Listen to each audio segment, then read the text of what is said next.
أعوذ بالله من الشيطان الرجيم. بسم الله الرحمن الرحيم. الحمد لله رب العالمين. الصلاة والسلام على أشرف الأنبياء والمرسلين وعلى آله وصحبه أجمعين. سبحانك لا علم لنا إلا ما علمتنا إنك أنت العليم الحكيم.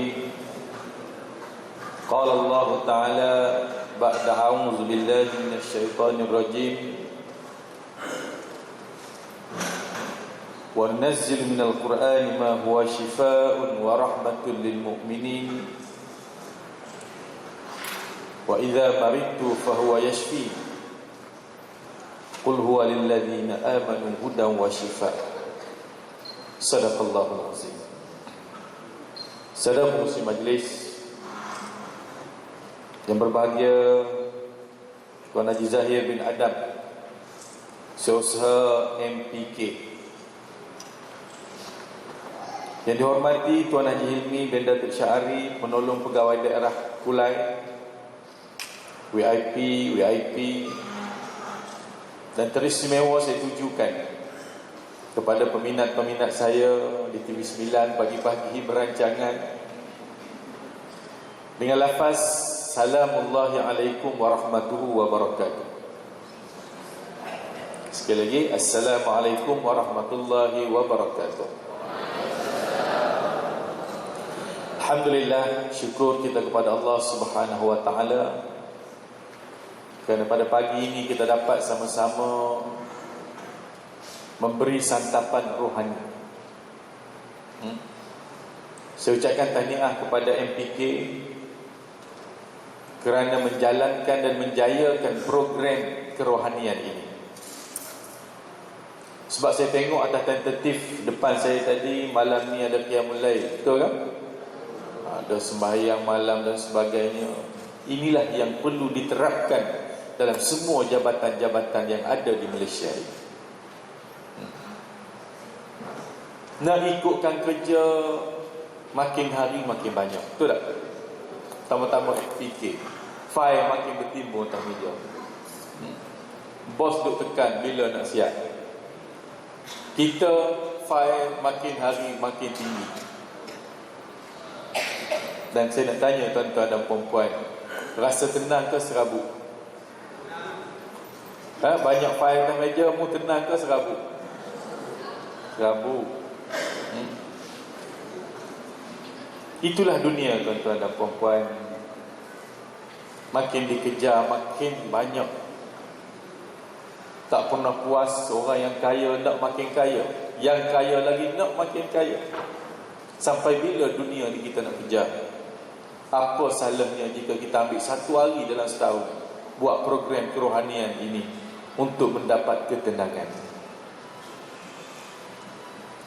Tuan-tuan dan puan-puan yang dirahmati Allah sekalian, ketenangan bukan berada pada jawatan. Makin tinggi jawatan, makin banyak tanggungjawab, makin serabut. Ketenangan tidak ada pada duit dan harta benda. Makin banyak duit, makin banyak harta, makin tak boleh nak tidur malam, takut orang curi. Betul tak?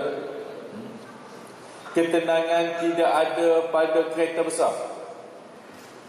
Jangan mu ingat mu beli kereta 1 juta lebih, kamu tenang tak? Parking depan rumah, pantang anjing menyalak, kita dah suluh dengan lampu, takut orang calak kereta kita, buang angin.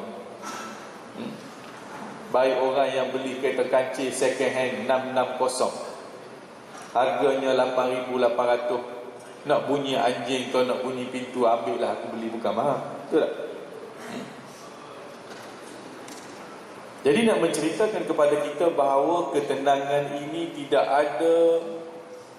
Ketenangan ini tidak boleh dibeli dengan wang ringgit. Ketenangan tidak hilang dengan jawatan tinggi. Ketenangan hanya hak milik Allah Subhanahu wa ta'ala. Hanya Allah yang layak mencampakkan ketenangan pada insan-insan mana yang dia nak.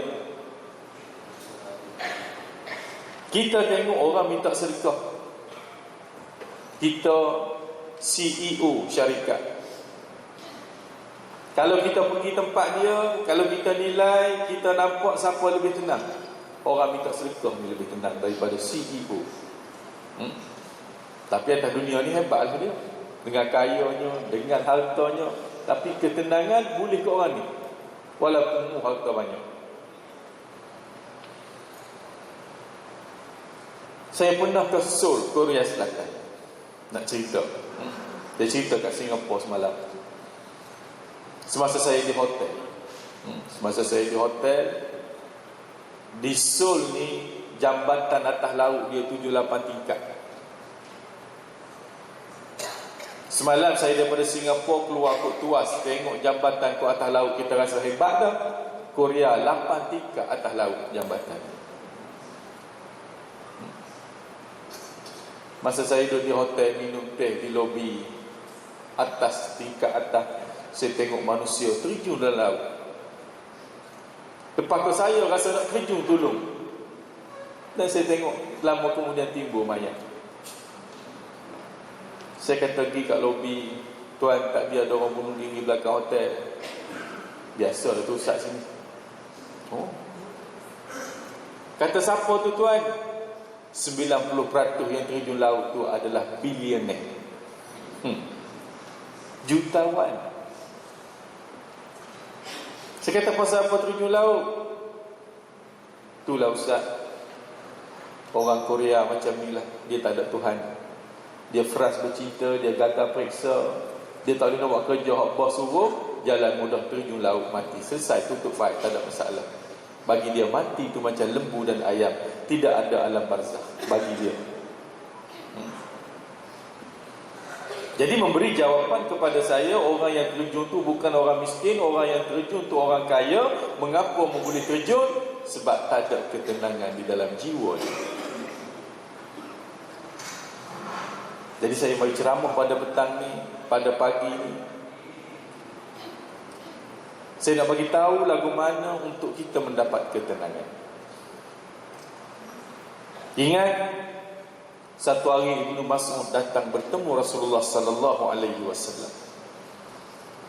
Ibnu Mas'ud ni sahabat yang cukup baik dengan Rasulullah.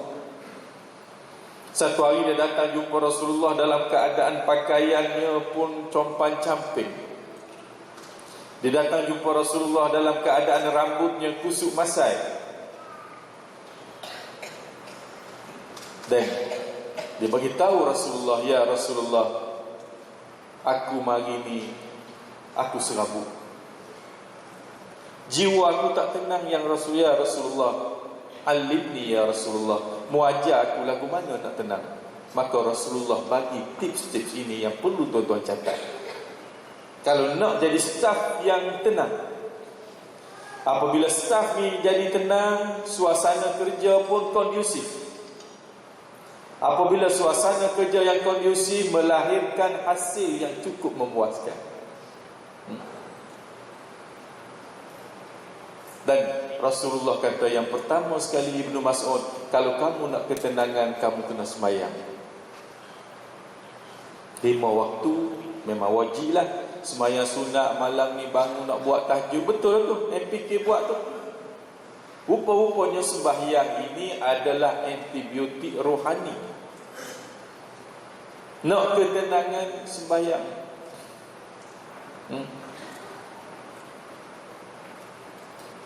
Kerana sembahyang itu boleh menghadirkan ketenangan di dalam jiwa manusia. Kerana sembahyang itu berhubung direct dengan Allah Subhanahu wa ta'ala.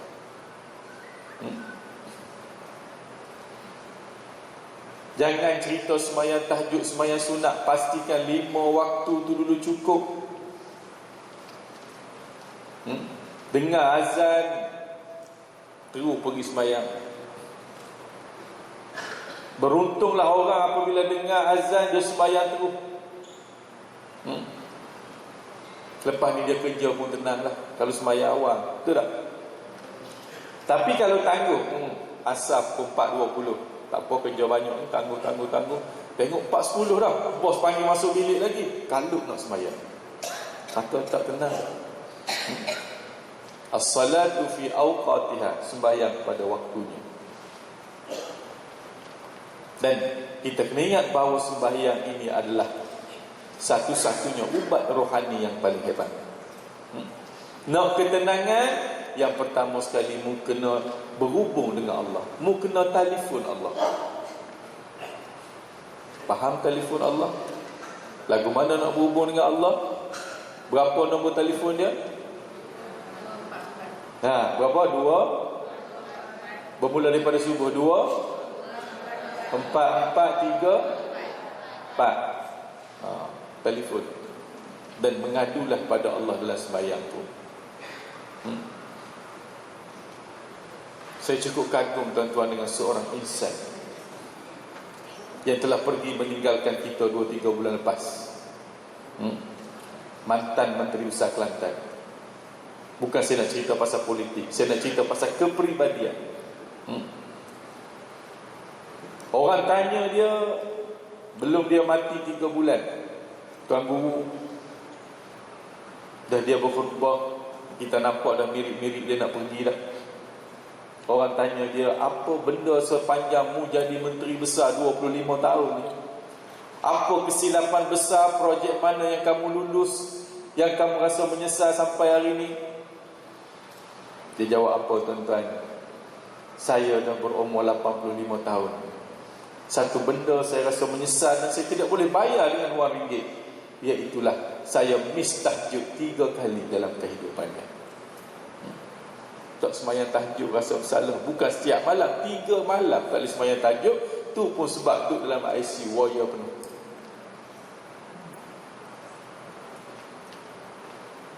Dan dia kata, inilah kekuatan saya menjadi menteri besar selama 25 tahun.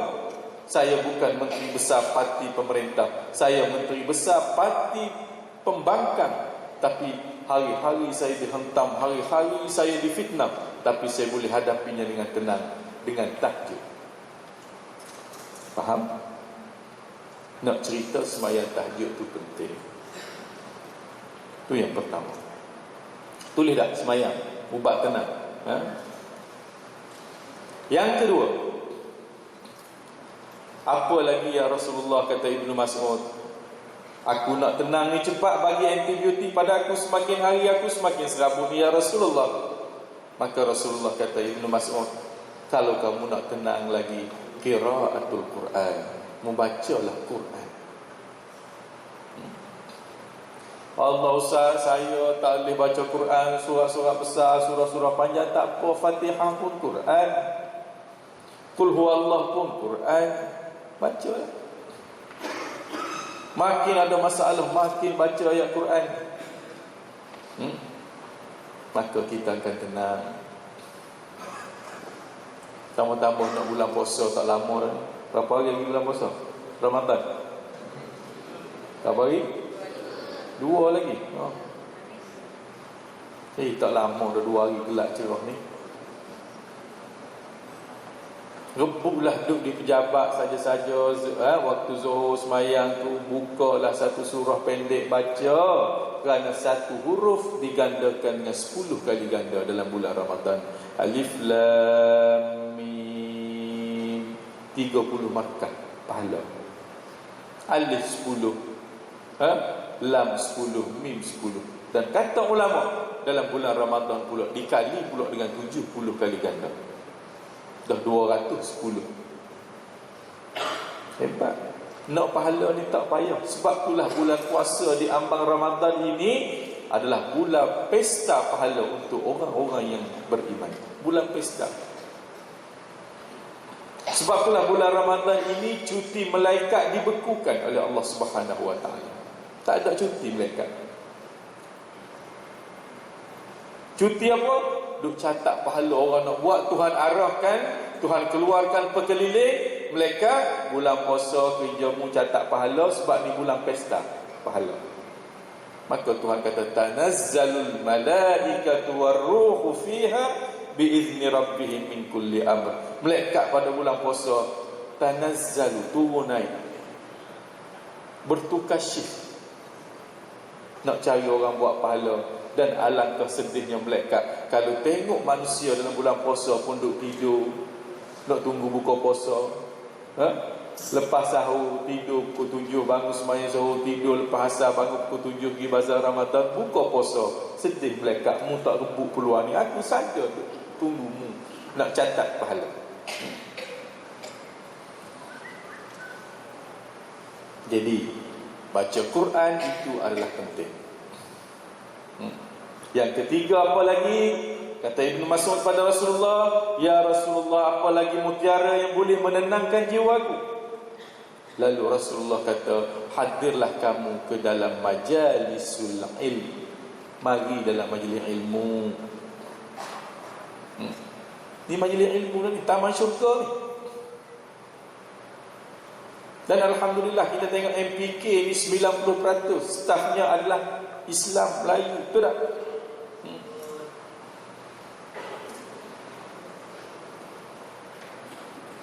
Majlis ilmu yang kita mari ni sebenarnya lebih penting daripada kita ambil antibiotik penyakit di hospital. Ni antibiotik yang paling hebat nak masuk dalam jiwa kita. Sebab kata ulama, majlis ilmu ini adalah makanan rohani yang begitu lazat. Kita hidup ni tuan-tuan, ada jasmani dan ada rohani. Jasmani ada makanan, rohani ada makanan. Tadi belum masuk kerja, nasi lemak, kopi, roti canai banjir, kuih tiaw, macam-macam makan. Kita kena bagi. Kalau kita tak bagi, tak boleh masuk kerja, tak ada tenaga. Dan jangan lupa rohani juga ada makanan. Tadi bangun sembahyang subuh, berselawat, baca Quran sikit, bersalam dengan suami, bagi salam sampai pejabat, Assalamualaikum. Itu semua makanan rohani. Masuk pula majlis ilmu pada pagi ni, duk bagi makanan rohani. Seimbang tak kita bagi ni? Jasmani bagi, rohani pun kita bagi. Dan majlis ilmu ni ada di mana-mana. Learning, banyak majlis ilmu, boleh tengoklah YouTube. Nak ustaz mana tarik je keluar. Betul tak? Pagi-pagi tanyalah ustaz TV9. Dan saya tahniah pada MPK khususnya dan kepada kerajaan negeri Johor amnya kerana mengambil penghulu bagi segala hari itu adalah cuti umum bagi negeri Johor. Cukup bagus. Jumaat Sabtu boleh tengok tanyalah ustaz. Betul tak? Sebelum ni Jumaat Sabtu nak tengok tanyalah ustaz 7 pagi. 7 pagi ni waktu yang paling puncak sibuk. Betul tak? Jalan raya pukul 7 sampai pukul 8 itulah sumbat lagi kerja. Dia pun pergi tayang pula 7 pagi. Tak apa, ada ulangan pukul 12 malam, mengantuk pula letih kerja. Renungan hadis 3.45 pagi, hantu raya pun tidur dah.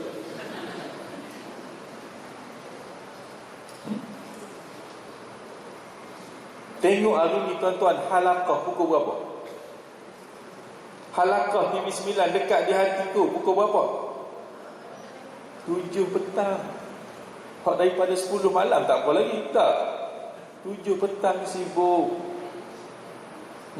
Jin nak keluar kerja, manusia nak masuk tidur.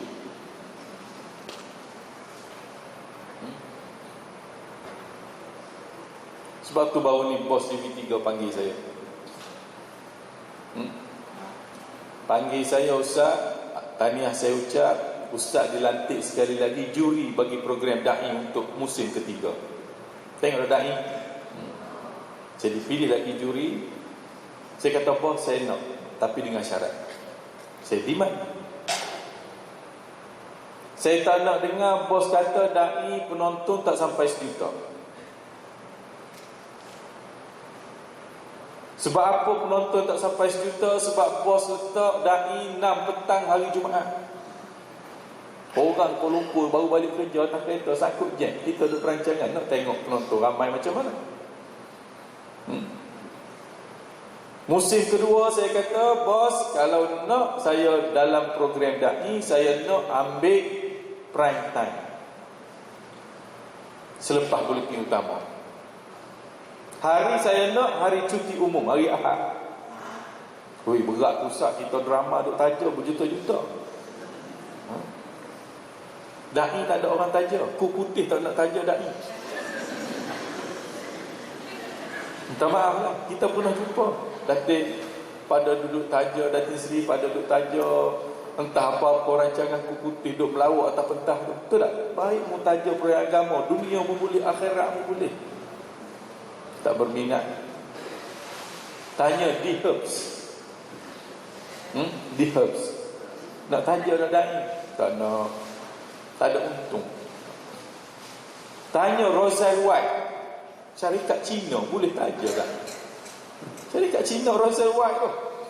Tak apa saya taja, saya bagi 1.7 juta. Taja rancangan dai. Malu kita tuan-tuan, kita orang Islam, orang kafir taja rancangan. Kupu putih tu Islam ke kafir? Siapa pandai buat gaya kupu putih? Putih-putih. Bahkan anak saya habis putih-putih pening dengan saya jadi. Nak cerita program agama dipinggirkan.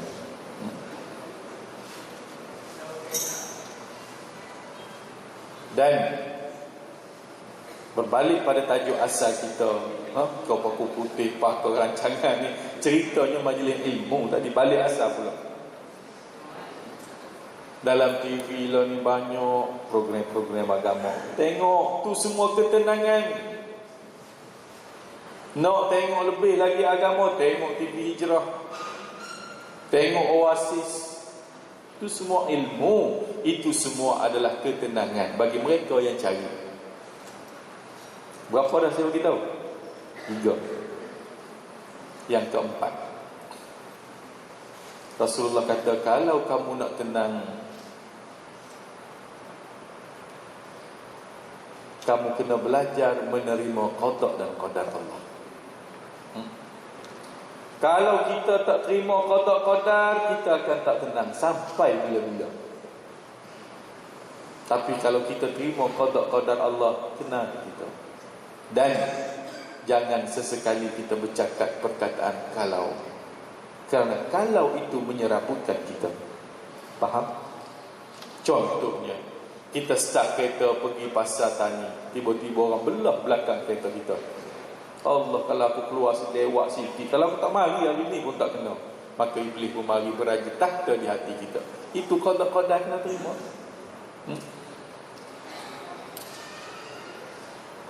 Qada-qadar tu kita kena terima. Dan apa lagi yang kelima? Ketenangan juga berada pada mereka yang sentiasa berada di dalam wudu. Nak mari kerja ambil wudu.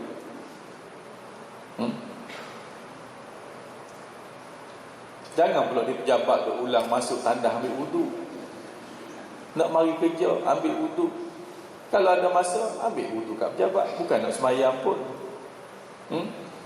Kerana wudu itu memberi ketenangan. Sebenarnya wudu yang kita ambil itu, kita basuh muka, basuh tangan, adalah simbolik. Adalah simbolik.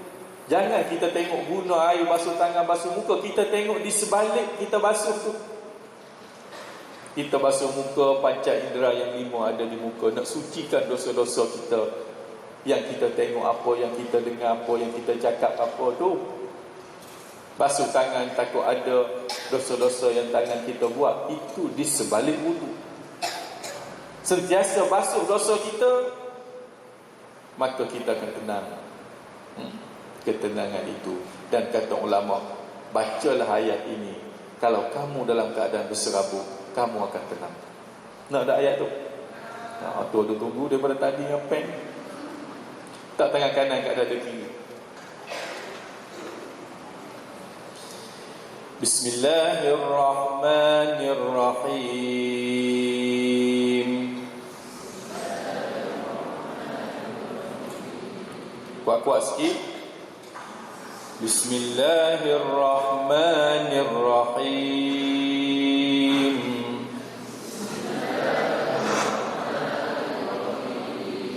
Ala bidzikrillah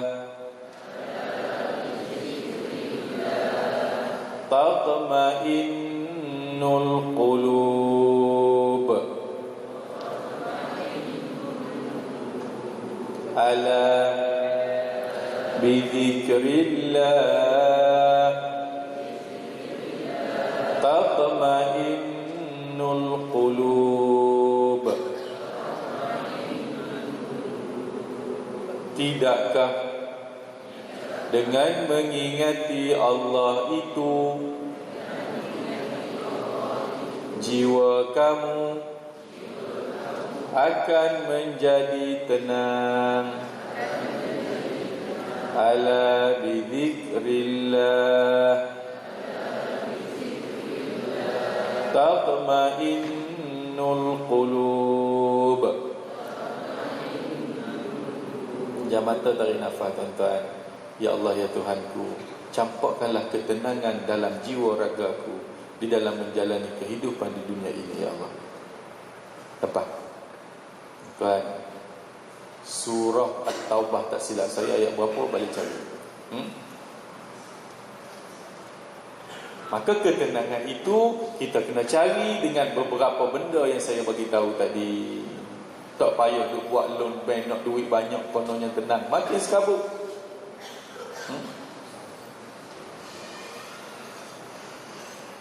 Jadi kita kena ingat bahawa di dalam kehidupan ini, ketenangan itu, conclusion yang kita boleh ambil adalah hak milik mutlak Allah Subhanahu Wa Taala. Dia nak beri siapa. Dan orang yang tenang ini, dia happy hidup atas dunia. Orang yang tenang, dia happy hidup atas dunia. Orang yang cepat melatah, dia tidak akan happy dan banyak musuh hidup atas dunia. Nah, ada soalan sebelum kita masuk bab kedua?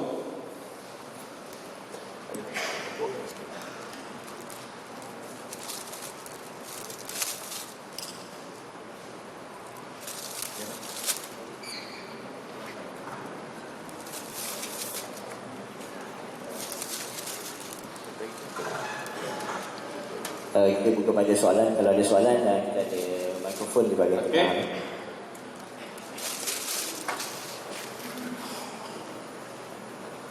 Ada soalan?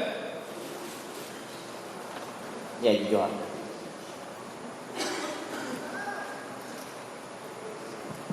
Assalamualaikum warahmatullahi wabarakatuh.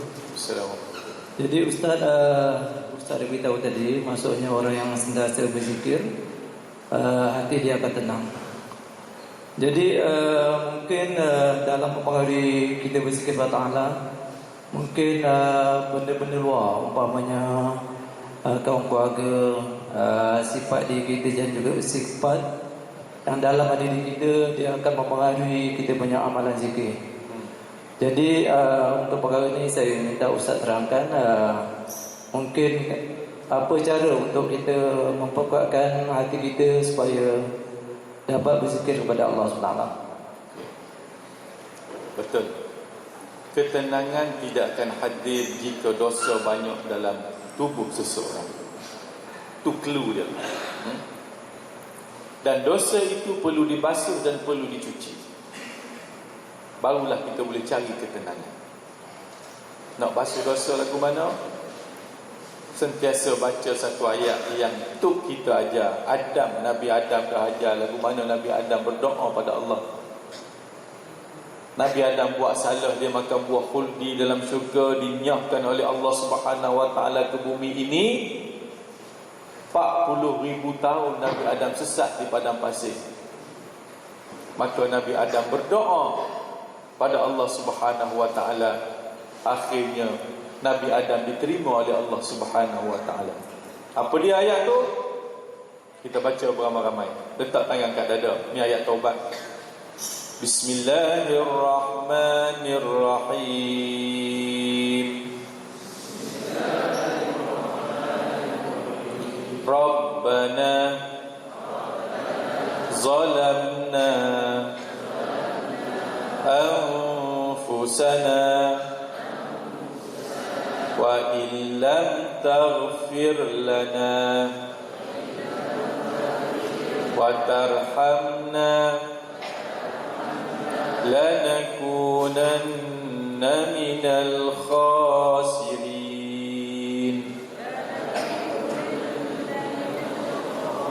Wahai Tuhan kami, Sesungguhnya kami menzalimi diri kami sendiri. Sekiranya Engkau tidak mengasihani kami dan mengampuni kami, maka jadilah kami orang-orang yang rugi. Pejam mata, tarik nafas. Ya Allah, ya Tuhanku, ampunilah dosa-dosaku sebagaimana Kau ampunkan dosa moyangku Adam alaihissalam. Okey, lepas. Dan yang kedua, sentiasalah minta ampun dengan Allah Subhanahu wa taala.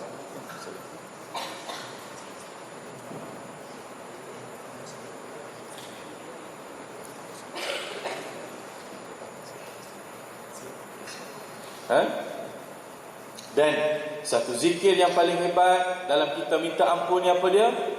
Boleh ikut saya baca beramai-ramai tak? Astaghfirullahalazim. Kuat-kuat Alladzi la ilaha illa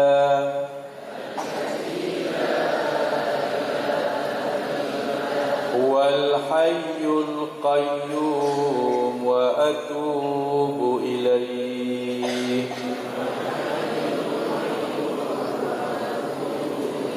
Astaghfirullahalazim alladzi la ilaha illa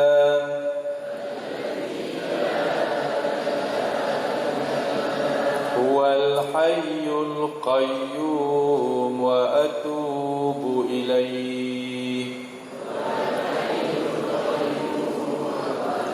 Astaghfirullahalazim alladzi la ilaha illa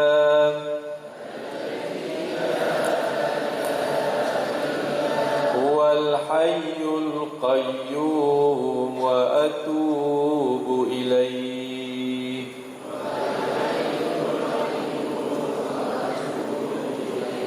Itulah rintihan keampunan kepada Allah Subhanahu wa taala. Kata ulama, siapa berzikir dengan zikir ni, jiwa dia akan tenang sebab dia minta ampun atas kesalahan dia.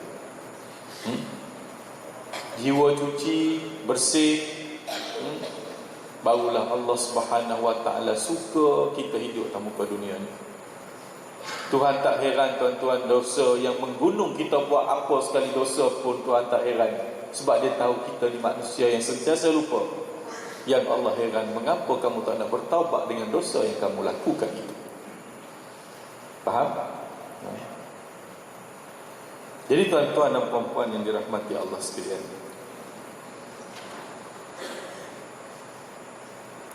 apabila kita menyentuh tentang perubatan,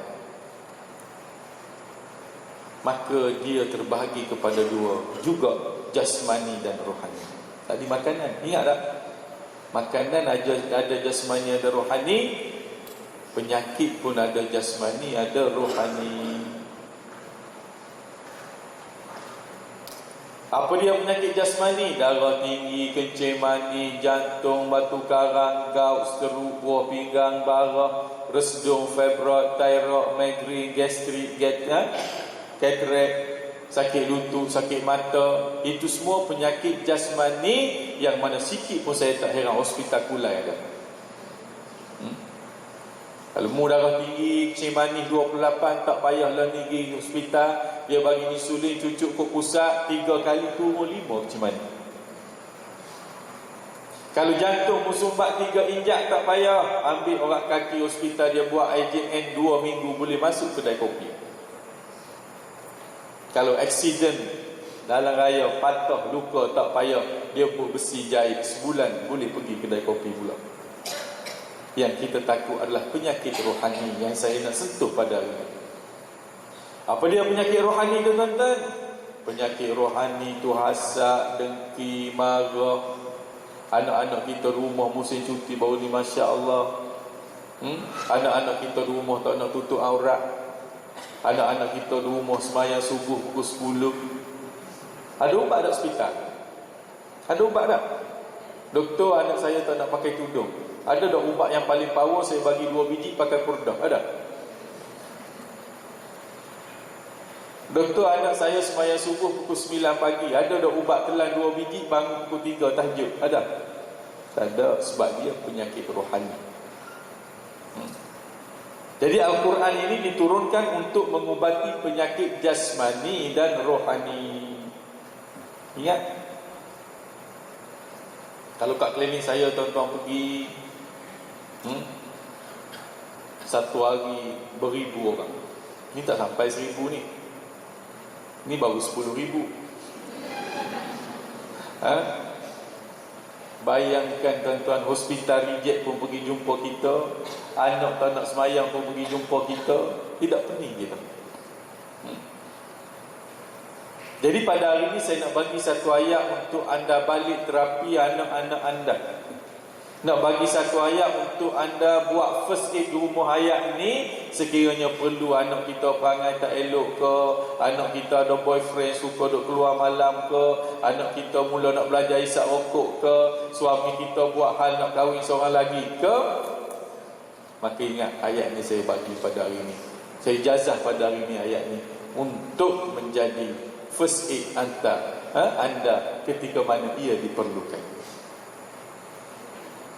Saya nak cerita satu kisah. Fahami kisah ni, ayat ni turun, baru jadi ubat.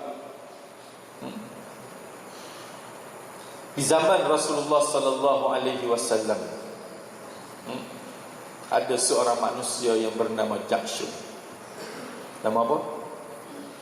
Bukan kalsum, Ja'syum. Kalsum ada belakang soft figure tu.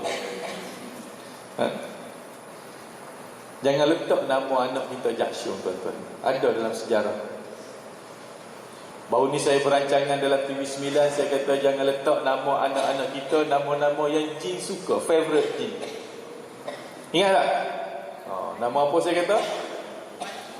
Balkis, Kristina, Najwa, Batrisha, Qalisha. Ada Qalisha nama. Damia. Ayo tu nama-nama tu. Ingat, letak nama anak kewajipan seseorang Muslim. Ibu bapa wajib menamakan anak dia dengan nama-nama yang baik.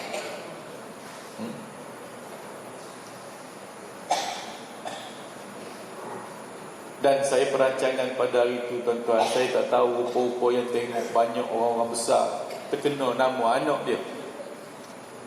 Terkena nama anak dia. Aku manalah tahu, kita mengaji dalam kitab lagu tu, kita ceramah lagu tu, tak kira lah mu anak raja ke anak menteri ke, dah kena, mu kena terima hakikat lah.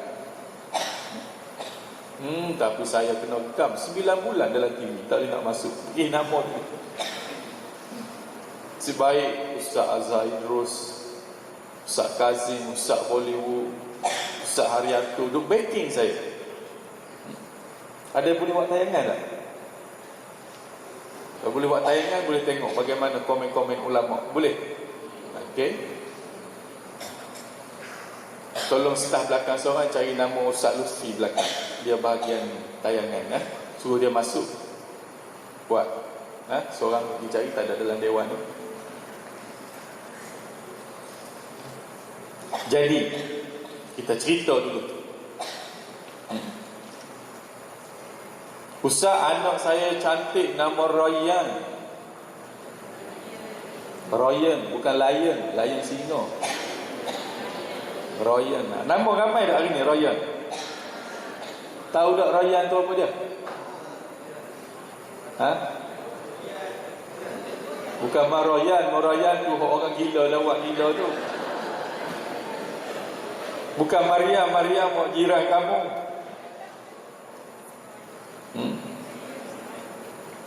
Ar-Rayyan. Oh, cantik nama Ustaz.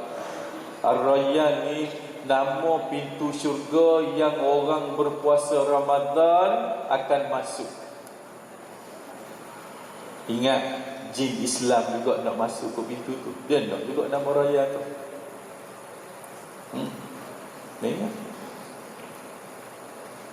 Jadi nama tadi Jaksyum, seorang Yahudi yang ada penyakit hati, yang mana Rasulullah hari-hari nak pergi ke masjid akan melalui lorong ke rumah Jaksyum. Faham setakat ni? Tolong faham cerita ni kalau nak ubat. Apabila dia tengok Rasulullah lalu ke rumah dia, entah apa perasaan Jaksyum, dia ambil sampah, dia baling atas belakang Rasulullah.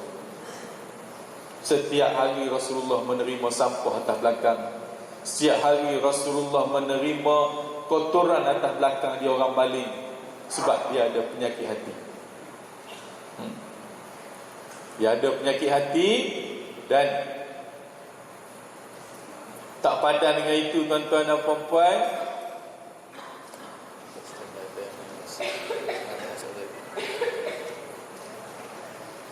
tak padan dengan dia baling sampah. Dia tengok Rasulullah tak marah, dia ambil tong sampah pula, cuah sampah atas belakang Rasulullah, lalu ke jendela dia, habis sampah jatuh. Kalau kita, tuan-tuan, saya rasa sampah yang ketiga dah hajat tumbuk dah. Betul tak? Tapi Rasulullah dah buang pula dengan baku-baku sampah. Rasulullah kata tetap nak berkawan dengan Jaksyum ini. Dan dia tengok Rasulullah tak marah, dia gali lubang pula nak tengok Rasulullah jatuh patah kaki, tak boleh pergi masjid. Jahat tak jahat Jaksyum? Penyakit hati yang ada pada anak-anak kita. Dan jatuh sungguh Rasulullah dalam lubang tu. Rasulullah bangun balik pergi masjid, dia kata tak patah juga kaki Muhammad. Lalu tuan-tuan, Rasulullah lalu lagi ke rumah Jaksyum. Jaksyum ambil perut unta pula, letak atas belakang Rasulullah, tebuk-tebuk lubang, habis najis jubah Rasulullah. Maka Rasulullah tak boleh pergi masjid, balik basuh jubah. Dia suruh anak dia Fatimah basuh jubah, Fatimah basuh sambil menangis. Ya abati, ma dzambuka ya abati, wahai ayahku, apa dosamu sampai Jaksyum buat begini sekali padamu ya Rasulullah. Maka tuan-tuan dan puan-puan, satu hari Rasulullah lalu ke rumah Jaksyum, 2 hari lalu, 3 hari lalu, tiba-tiba tidak ada sampah yang jatuh atas belakang Rasulullah, tidak ada lubang yang Rasulullah terjun. Maka Rasulullah naik heran, ke mana manusia ini? Lalulah Rasulullah tanya jiran-jiran Jaksyum, wahai sahabat-sahabatku, jiran-jiranku, ke mana manusia ni? Muhammad, pasal apa mu tanya Jaksyum ni? Kami di satu taman ni dah lama pulau Jaksyum ni, kerana perangainya cukup teruk. Kami satu taman ni sembahyang hajat hari-hari, minta Jaksyum mati cepat, aman perumahan kami. Mu nak tahu tak ya Rasulullah, Jaksyum ni kami dah pulau dia, anak isteri dia dah lari daripada dia, tak tahan dengan perangai dia. Dan yang spesialnya, jin dan iblis pun tak nak kawan dengan Jaksyum. Jahat tak jahat? Oh, padahal Rasulullah kata dia duduk balik sampah atas belakang aku, dia gali lubang, aku pun heran dengan perangai dia. Maka sahabat-sahabat dia tanya, tuan-tuan dan puan-puan, ya Rasulullah, kalau kamu kata Jaksyum itu sahabat kamu, cepat-cepat kamu ziarah dia, entah mati entah hidup. Dah seminggu dah dia sakit, tak ada siapa pergi ziarah dia, padan muka dia. Tuan-tuan, Rasulullah dengar lagu tu, terus ketuk pintu nak masuk rumah Jaksyum. Dan Rasulullah bagi salam, Assalamualaikum. Jaksyum jawab apa? Jaksyum kata, nak masuk, masuk, tak nak masuk, berambuh balik. Dalam keadaan nyawa-nyawa ikan dah. Kerahnya hati dia. Lalu Rasulullah duduk tempat Jaksyum. Rasulullah kata, wahai Jaksyum, aku nak tanya mu satu soalan. Mu dah makan ke? Tengok Rasulullah boleh tanya makan ke tak? Jaksyum kata, Muhammad, mu tak payah tanya soalan tu, aku dah seminggu tak boleh bangun, tak ada siapa bawa pergi makanan kat aku, biar aku mati kering di sini. Dan Muhammad tanya, Jaksyum, mu nak makan ke? Jaksyum kata memang aku nak makan. Mu nak makan apa Jaksyum? Tanya lagi. Jaksyum kata aku nak makan saridul arabi, bubur Arab. Kalau kita masyuk lah, orang sakit ni dia boleh demand pada Rasulullah. Orang ada penyakit hati dia tak malu lah, kata apa pun, betul tak? Dan Rasulullah pun balik suruh Fatimah buat. Fatimah kata, wahai ayahanda, nak pergi ke mana? Mu tak pernah makan benda ni.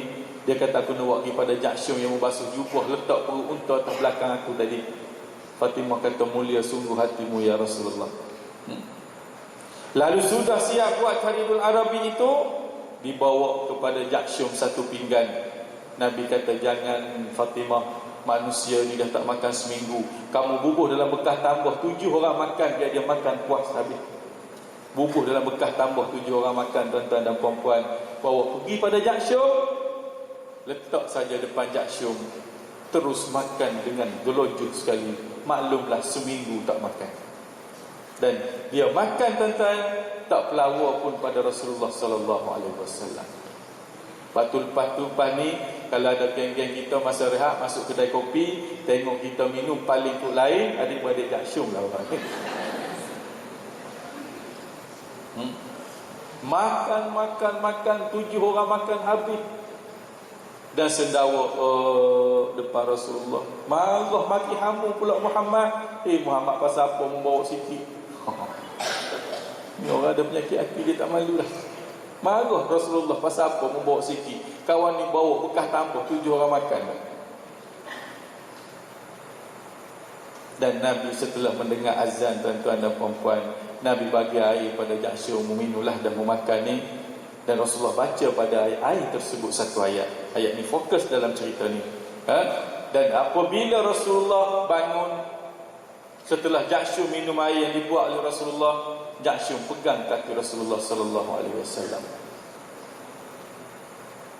Jaksyum pegang manusia yang baling Rasulullah dengan sampah, gali lubang Rasulullah terjun, letak perut unta atas belakang Rasulullah. Kerasnya hati Jaksyum ni, masyarakat setempat reject dia. Rasulullah nak bangun pergi masjid, dia pegang kaki Rasulullah. Menangis Jaksyum. Dia kata apa, tuan-tuan? Lasta insan ya Muhammad, lasta insan ya Muhammad, lasta insan ya Muhammad. Hei Muhammad, mu bukan manusia. 3 kali dia ulang. Terkejut Rasulullah. Kalau aku bukan manusia Jaksyum, qul man ana, siapa aku?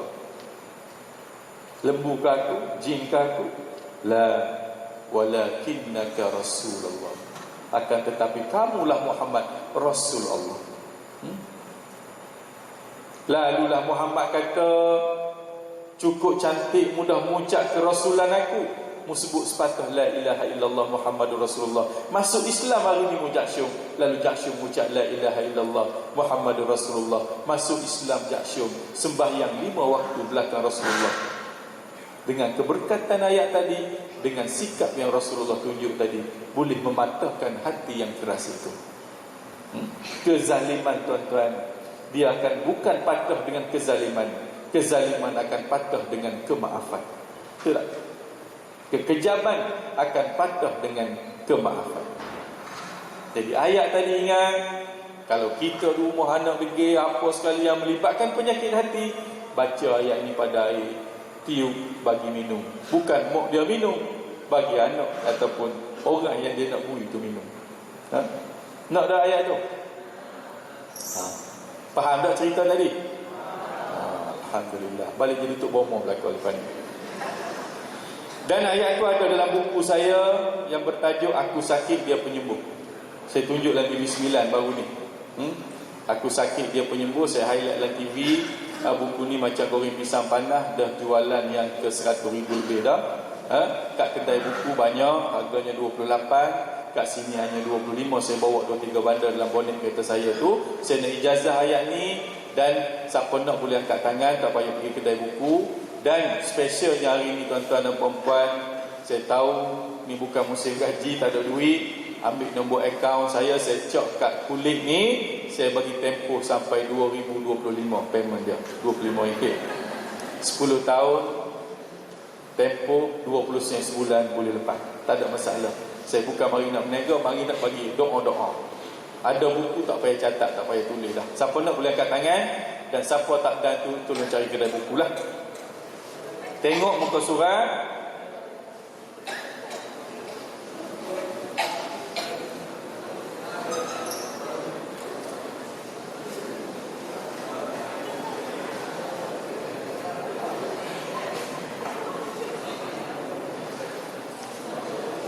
Muka surat 15. Dan sesiapa nak beli kat mak dia kat kampung yang confirm mak hantar kenal saya pagi-pagi duduk tengok TV, betul tak? Saya bagi dengan harga 20 saja. Balik bagi hadiah kat dia, dia tengok gambar saya, oh dia kenal. Seronok mak kita dapat ilmu daripada anak dia. 20 saja. Nak beli ke anak kat universiti pun 20 juga. Buku kedua dan ketiga. Pertama 25. Okay, sebelah lelaki depan ni tak dapat. Biasa orang depan tu dapat dulu.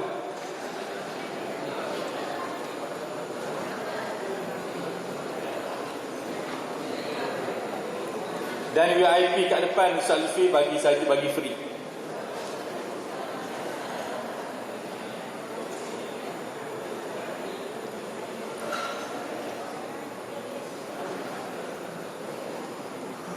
Ambil free tak payah bayar. VIP ambil free. Kenangan daripada saya.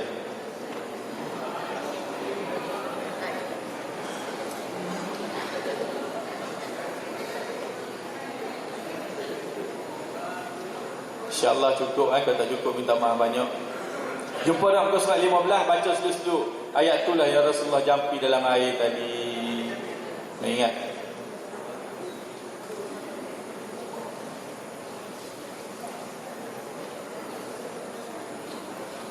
Ada lagi tolong angkat tangan, tolong tengoklah ramai lagi ni. Perkampungan orang asli ni pun dapat lagi. Tak sampai bantuan. Bantuan banjir tak sampai.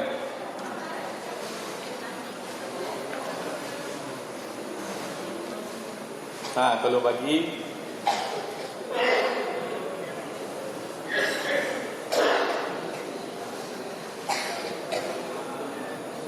Tolong pas-pas. Bagi ya 2-30 biji pas. Depan ni banyak lagi.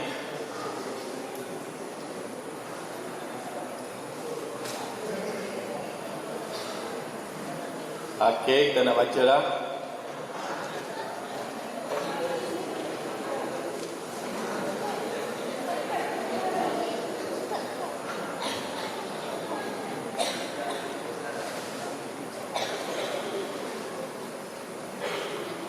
Jumpa dah ayat tu. Dan anak Datuk Burhan, anak Datuk Burhan nama apa saya lupa, ambil 2 biji bagi hadiah ke ayah satu. Bekas Datuk Bandar MBJB, sahabat saya, bagi ke ayah satu dan satu ambil free je. Ada lagi yang belum dapat? Okey, kita pas nak jalan dah. Siapa lambat beli tiket nak tinggal. Tekong pun dah start dah ni. Tak tangan kanan kat dada kiri. Kita nak baca ayat ni cukup begitu mujarab tuan-tuan dan puan-puan. Bismillahirrahmanirrahim. Slow tak lulus, nak baca kuat-kuat. Bismillahirrahmanirrahim. Wa nunazzilu minal Qur'an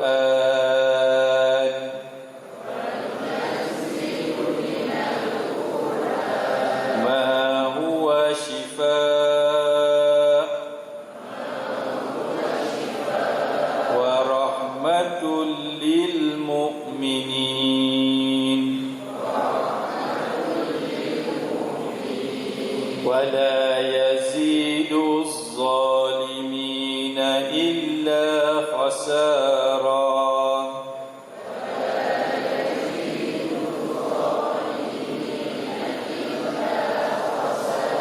Dan kami turunkan dari Al-Quran itu suatu yang menjadi penawar dan rahmat bagi orang-orang yang beriman. وننزل من القرآن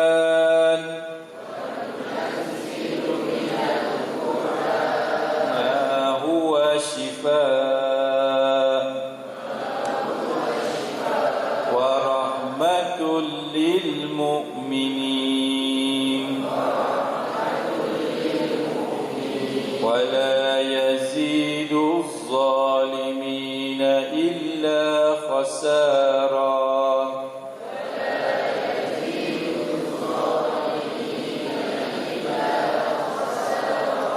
Tarik nafas, sebut ya Allah ya Tuhanku, bersihkanlah hati aku sebagaimana Rasulullah bersihkan hati Jaksyum yang begitu kotor. Campakkanlah kesucian hatiku ya Allah, campakkanlah ketenangan di dalam hatiku yang sememangnya aku mencari-cari selama ini. Ya, saya baca sekali lagi, saya kata saya ijazah, tuan-tuan kata saya terima. Boleh? Bismillahirrahmanirrahim. Wa nunazzilu minal Qur'an ma huwa shifaa wa rahmatul lil mu'minin wa la yazidu adh-dhalimina illa khasara.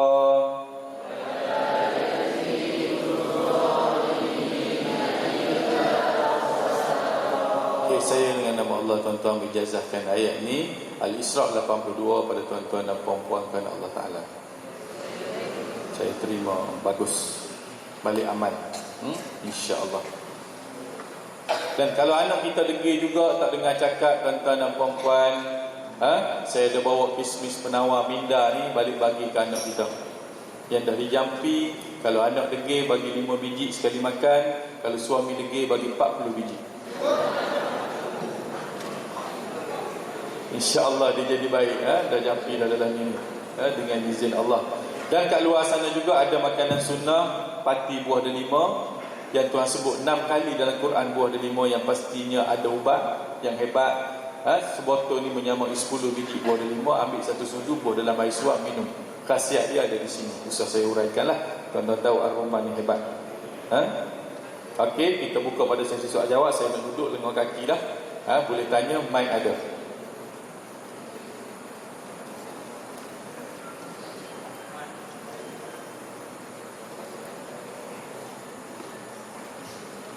Kita akan tengok tayangan, insyaAllah.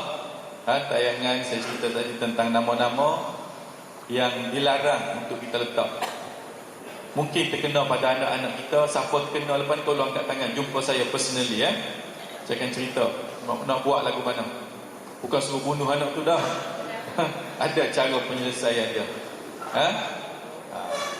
Okey Ustaz, saya ada terima WhatsApp dengan soalan ni. Boleh, terus. Jadi siapa yang nak kalau malu nak bertanya boleh WhatsApp kat saya. Bagus. Okey, soalannya berbunyi begini. Terlebih dahulu minta maaf sekiranya persoalan ini mengganggu mana-mana pihak. Logik atau tidak sekiranya berubat tetapi menggunakan pihak ketiga sebagai perantaraan berinteraksi dengan makhluk yang ada di badan pesakit. Sebagai contoh Ustaz, pesakit dan pembantu Ustaz sebagai perantaraannya. Situasinya Ustaz mengeluarkan makhluk yang ada di badan pesakit dan memindahkan makhluk tersebut ke badan pembantu Ustaz. Jadi menurunlah makhluk itu ke badan pembantu Ustaz, menjadi nenek kebayan atau harimau jadian atau putri gunung atau lain-lain makhluk dan berinteraksi dengan Ustaz. Jadi ragu-ragu pernah terjadi nenek kebayan meminta air kopi sebagai upah sebab penat berinteraksi. Harimau jadian boleh bercakap, meleset di kaki pesakit, minta pesakit menerima dia kembali, dan macam-macam lagi. Dengan macam tak logik, tetapi ini hakikat yang dialami kawan saya. Dari awal lagi meragui sebab butir-butir ayat Al-Quran yang dibacanya pun kurang jelas dan hampir tak dengar. Kadang-kadang kawan saya mengelak, tetapi disebabkan tak nak mengecilkan hati keluarga dia pejamkan mata, tapi sungguh dia meragui sangat-sangat.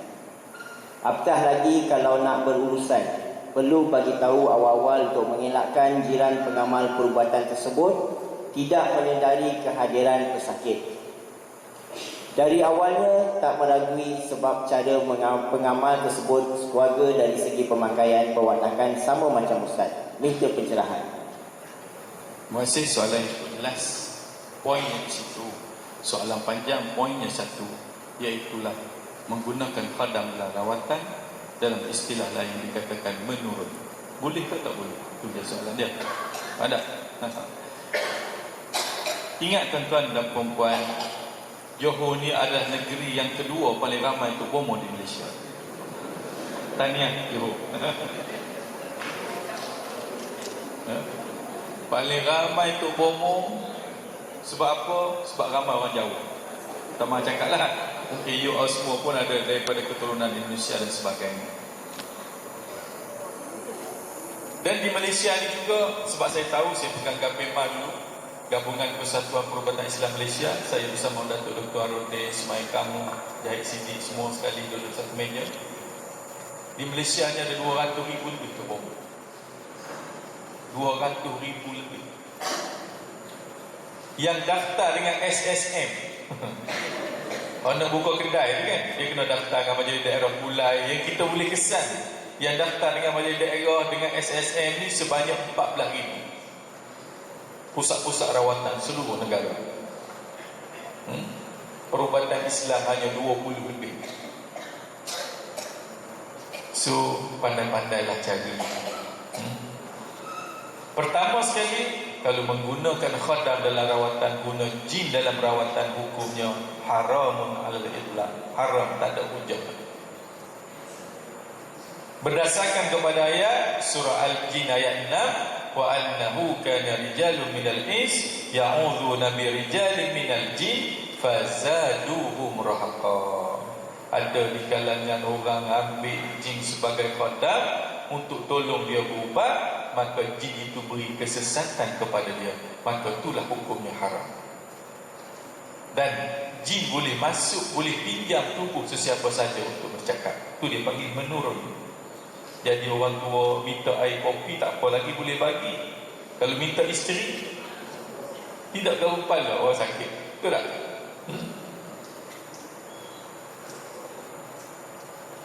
Ulama kata, walaupun dia baca ayat Quran, baca Yasin 10 kali pun, tapi guna kaedah menurun, maka hukumnya haram. Sebab matlamat tidak menghalalkan cara.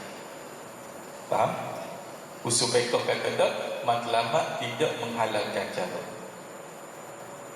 Contoh, nak pergi haji, wajib haji, tapi dia pergi curi duit syarikat nak pergi haji. Niatnya molek nak pergi haji, tapi cara dia tak molek, ambil duit syarikat. Nak bantu masa banjir di Kelantan, buat konsert charity, ya, buat konsert atau pentang panggil K-pop sebagai contoh lah, tak ada panggil pun, tapi nak cerita matlamat tidak menghalalkan cara. Jangan sebab membaca ayat Quran, mu nak berubah panggil jin, maka orang panggil jin tu tak kenal ayat Quran tu betul tak, maka batal.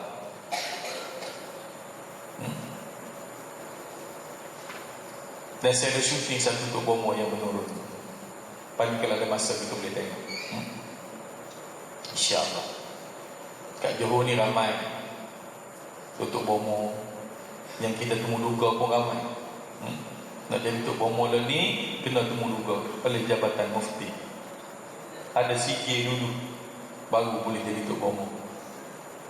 Sebab kita takut peristiwa tahun 93 berulang kembali. Satu kes yang berlaku di Hulu Dom Raub Pahang. Ingat lagi ke? Nama apa Datuk tu? Mazlan Idris. Siapa yang bunuh dia? Bukan Mona Pendi. Mona Pendi suruh, sebab tu dia lambat hukuman gantung dia. Nama apa? Pembunuh dia nama apa? Juraimi. Ni sejarah ni, ingat ni, tahun 93. Digerak berapa gerak? 18 gerak. Tuan-tuan, seorang YB, Datuk Wakil Rakyat, orang mengaji tinggi dengan Tok Bomo boleh tumbang. Baru ni saya ceramah di majlis Perbandaran Shah Alam. Saya cerita Datuk Mazlan ni. Tiba-tiba seorang manusia angkat tangan, anak muda, Ustaz. Betul Ustaz cerita. Kata, you siapa? Saya anak bongsu dia. Ada duduk sini nasib baik aku tak kata berat-berat. Ya? Memang ayah saya ni suka pergi jumpa Bomo Ustaz. Itulah perangai dia daripada muda sampai dia mati. Dan ajal dia pun dengan Bomo. Jangan tuan-tuan. Pertama sekali kalau orang tu menggunakan khadam, apa bahan yang dia guna? Tolong catat. Pergi rumah dia, dia kata perubatan Islam, tengok benda ni ada ke tak ada rumah dia. Kalau tak ada, balik. Yang pertama sekali, kalau kita naik atas rumah tu tengok serba kuning. Ni clue saya bagi. Aku ni dalam bilik kuning macam papan pelamin pengantin. Tanya pak tu siapa nak duduk wak? Wak kata tu bunian yang dimari sebelah kamu. Yalah tu pandai dia. Pertama. Yang kedua, sekiranya dia menggunakan asap kemian dalam perubatan tersebut, confirm dia panggil khadam dia turun. Asap apa? Apatah lagi dia bagi kemian supaya balik telan. Lagi bahaya. Jadi darah daging. Yang ketiga, sekiranya kita pergi motor Bomo, kita pergi motor Bomo, tengok dia pakai seluar Hawaii, seluar pendek atas duduk, pakai singlet pun atas pusat. Dia kata perubatan Islam, mu fikir sendirilah. Faham? Baliklah. Kalau mau naik atas rumah Tok Bomo, tengok Tok Bomo duduk karaoke. Sakit, tunggu sekejap, saya nak habis satu lagu Kucu-Kucu Hotahir. Dia pun menyanyi dengan bini dia. Kita duduk tunggu, ni Tok Bomo. Faham? Tengok pula bini, Masya Allah, tak pakai tudung, tak tutup aurat, rambut puncak macam anak ayam kat pasar tani. Maka balik. Tuhan bagi akal supaya kita fikir. Dan nak berubah dengan dia, kena bawa ayam putih, kambing hitam, ngarut. Sudah berubah, bagi dalam bungkusan apa dia? Azimat. Warna kuning, kain kapan, kain putih, kain hitam, kain merah. Bagi azimat membalik tanam di rumah ni. Benda ni power ni, insyaAllah jin tak masuk dalam rumah kamu. Sebab benda ni berjaya menghalau jin. Maka syirik. Johor banyak azimat ni, ingat. Betul tak? Kalau ada azimat lepas ni, buang. Ni dunia moden tak main azimat. Apa lagi? Pergi rumah Tok Bomo nak pulut kuning ayam bakar. Kita akan tengok, kita akan syuting lepas ni. Tok Bomo yang kita pergi syuting kat Johor, tak silap saya. Tapi kalau Tok Bomo kata pulut kuning ayam bakar tu, saya nak makan sebab lama tak makan, tak apa. Dia mengidam nak makan, bagi Tok Bomo tu. Yang tak boleh, pulut kuning ayam bakar tu kita letak kat pokok-pokok besar, kat pusu, itu puja, haram. Sama-sama kita tengok tayangan tu, insyaAllah. Kalau ada Tok Bomo jenis ni, tolong berundur. Kalau tak berundur, anda akan digerak 28.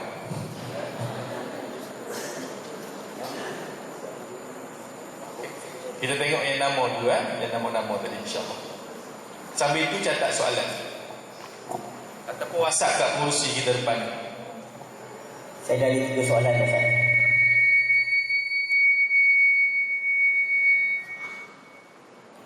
Ada 3 soalan, Ustaz. Lepas tayangan atau macam mana? Selepas tayangan.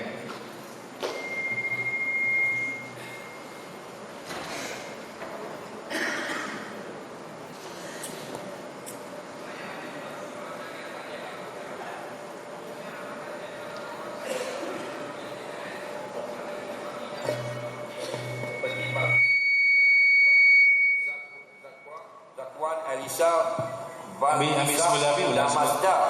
Nama-nama ini mudah terkena. Saya ada menonton rancangan Tanyalah Ustaz. Ustaz berkata dalam perubatan Islam ada nama yang tidak elok kerana menyamai nama anak jin seperti Balqis, Istina, Najwa, Zakwan, Elisa, Balqisah dan Mazda. Nama-nama ini mudah terkena gangguan makhluk halus, meracau atau histeria.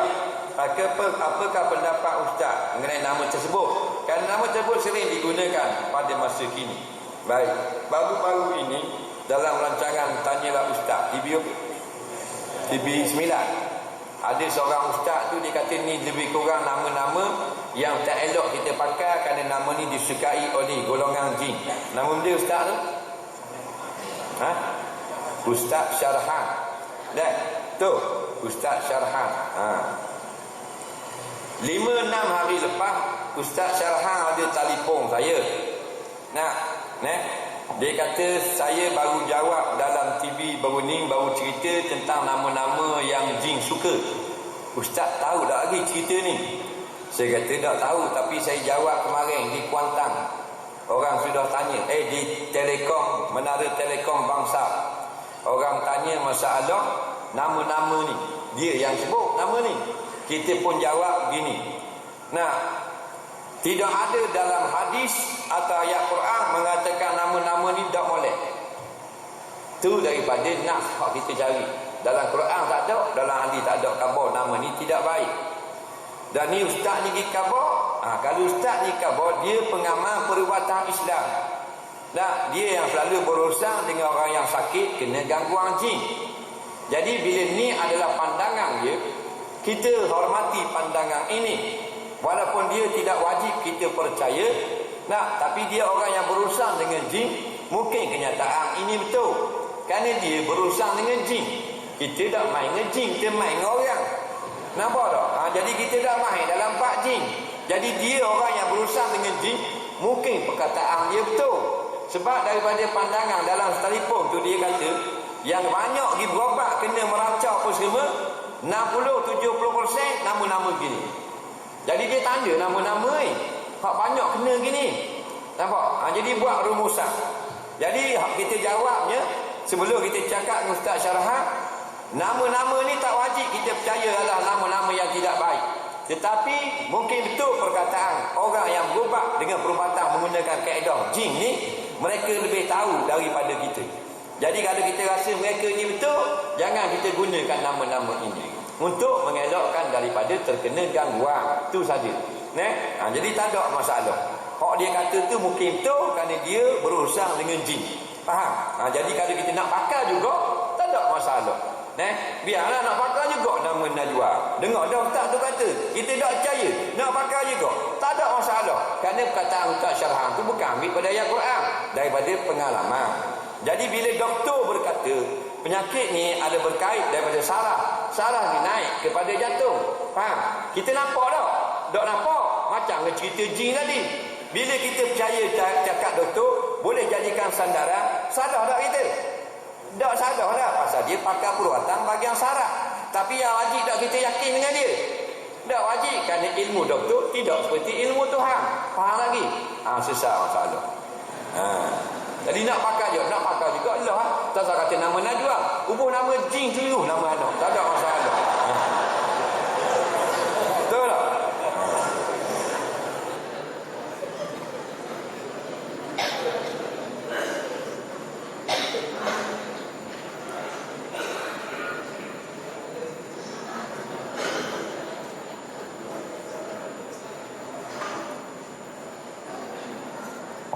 Okey, sambil-sambil dia mencari tayangan Tok Bomo yang menurun tu, soalan seterusnya.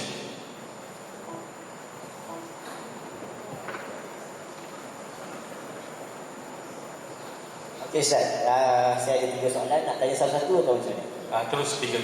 Terus 3, 4 sekali ya? Ya. Okey, saya nak tanya, jin toyol adakah benar-benar wujud? Sebab saya pernah alami duit hilang dan pernah lihat terlibat sesuatu dalam rumah saya. Okey. Itu soalan pertama. Lagi satu. Okay. Ustaz, apa pandangan Ustaz jika buat loan di bank duit loan itu digunakan untuk pergi umrah.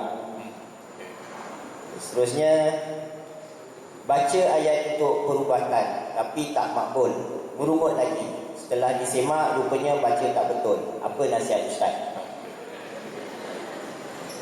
Dan yang seterusnya, Assalamualaikum Ustaz, saya ada terbaca surat perjanjian Nabi Sulaiman dengan jin yang tertera pada van Ustaz di luar dewan. Bagaimanakah kaedah dan cara penggunaan ayat tersebut mengikut kaedah yang betul? Bolehkah Ustaz memberi sedikit panduan? Terima kasih. 4 soalan saya rungkaikan sekali. Yang pertama, dia tanya toyo, jin, polong tu ada ke tak ada? Dalam Quran tidak disebut perkataan toyo, polong. Yang disebut hanya iblis, jin dan syaitan. Apabila mari ke orang Melayu, dia namakan benda-benda ni. Dia namakan hantu raya. Sebab kononnya hantu raya tu besar, sama dengan hari raya dan balai raya. Dia namakan pocong sebab dia tengok pocong tu dipucung. Dia namakan toyol dan sebagainya. Itu sekadar nama. Dan jin, iblis dan syaitan ini wujud, kita kena percaya. Siapa tak percaya menjejahkan akidah dia. Wajib kita percaya jin tu wujud, haram kita percaya jin boleh bawa mudarat kat kita. Kena faham tak? Faham tak dua ungkapan yang berlain? Wajib percaya benda ni wujud sebab Quran cerita benda ni ada. Haram kita percaya benda-benda ni boleh bawa kesan atas kita. Sebab dia juga adalah makhluk Allah. Itu yang pertama. Soalan yang kedua, buat loan bank nak pergi umrah, boleh tak? Khilaf ulama. Tapi sebaik-baiknya kata ulama, duit nak pergi umrah tu biar duit yang clear. Umrah bukan wajib sunat. Umrah ni sunat, mudah kumpul duit 100 bulan gaji tak ambil, kalau boleh ambil duit itulah lagi afdal daripada ambil loan bank, pinjam 5,000 bayar 12. Minta maaf cakap lah. Bank yang paling tinggi loan rate dia apa dia? Interest dia. Bank mana? Ni dia buat pinjaman baru ni, bank rakyat. Betul tak? 4.99. 4.99. Tinggi. Pinjam 10,000, 5 tahun tu baru duk bayar bunga. Umrah balik dah seminggu, 2 minggu duk bayar bunga 10 tahun. Jadi nasihat saya, kalau nak pergi umrah, carilah duit-duit yang clear, tidak ada syak dan ragu padanya. Sebab kita nak pergi rumah Allah. Betul tak? Buat apa nak pinjam-pinjam, bukan benda wajib, benda sunat. Yang kedua. Yang ketiga, dia baca ayat-ayat Quran, rupa-rupanya tak jadi. Sebab apa? Yang pertamanya silap baca, walaupun satu baris. Bahasa Arab disilap baris lagi maksud dah. Itu special bahasa Arab. Sebab apa baca tak jadi? Sebab mu ambil ayat di dalam buku, tak ada untuk guru. Sebab tu saya tak tangan kat dada, saya kata saya ijazah tadi tu. Ni benda ni ada sanad, ada salsilah ayat kita ambil tu. Saya tengok tuan-tuan baca, tak kena saya tegur. Tu baru mengaji. Sebab Nabi kata, "Malam syaikhul lahu fasyaitanu syaikhul lah." Barang siapa baca buku tak ada tu guru, maka syaitanlah duduk depan dia jadi maha guru. Ingat? Sebab tu hari ni ramai kita dengar jadi gila isim. Tahu gila isim? Orang pondok ramai pergi klinik saya kena gila isim, jadi pandai amal ayat Quran, suruh amal 10 kali, dia amal 10,000 saja. Lebih dah. Ambil mana ni dek? Saya beli buku Tajal Muluk. Saya beli buku Senjata Tuk Lebat. Saya amal. Mana tuk guru dia dek? Tak tahu. Cek-cek tuk guru mati tahun 65 di pengarang buku. Lagi cari mana? Sebab tu buku saya sekarang ni tuan-tuan dan puan-puan sampai ke angka 36 tajuk. Semua di belakang buku saya ada nombor telefon saya. Saya bertanggungjawab mana pengamal-pengamal yang rasa isi banat, saya akan bagi jalan penyelesaian. Tuan-tuan ambil buku aku sakit, ada nombor telefon. Cuma telefon payah angkat biasa. Duk ceramah, duk berubah. Nombor ada. Kena rezeki, boleh cakap. Dan soalan yang keempat. Tadi saya jalan-jalan kat luar tengok van ustaz. Dekat van ustaz tu ada satu kertas ni. Saya buat di van kertas ni, surat perjanjian Nabi Sulaiman dengan jin. Rupa-rupanya Nabi Sulaiman dah warning pada Ifrit satu ketika dulu dalam MOU-nya dengan golongan jin. Nabi Sulaiman sudah pesan, wahai golongan jin, mu jangan masuk dalam rumah orang ni dan jangan kamu sakiti anak-anak dia. Sebab itulah siapa-siapa yang nampak kelibat di rumah dia, kat tangga, kat bilik air, kat store, macam ada bayangan melintas. Dekat JB ni banyak rumah flat, malam-malam bunyi guli, kursi atas. Yalah tu, rupa ada penghuni yang tak bayar sewa tu. Kalau orang penghuni rumah kita tak bayar sewa, kita boleh halal 24 jam bagi surat notis. Tapi kalau jin tak duduk rumah kita, kita nak halal ke mana? Tidakkah rumit? Maka kita tampak kertas ni, satu bilik tidur, satu ruang tamu. Dan kertas ni tak ada orang buat dalam dunia ni, saya je buat. Daripada duk tampak pemain bola, gambar penyanyi, dah ni. Sumpalah kita buat ayat kursi, ayat 1000 dinar, 3 kul rumah kita, buat ni satu. Ustaz ni azimat dah, azimat dalam balutan. Kalau ni clear, semua orang boleh baca. Ada kat luar nanti tuan-tuan boleh tanpa rumah. Dengan pertanyaan dia tu, maka terjawablah MOU yang dibuat oleh Nabi Sulaiman dan jin, pengusir jin daripada kediaman. Dan 4 soalan saya jawab. Kita tengok bagaimana seorang Tok Bomo yang saya syuting, semua kenal Tok Bomo ni. Inilah unsur-unsur yang menurun. Selamat.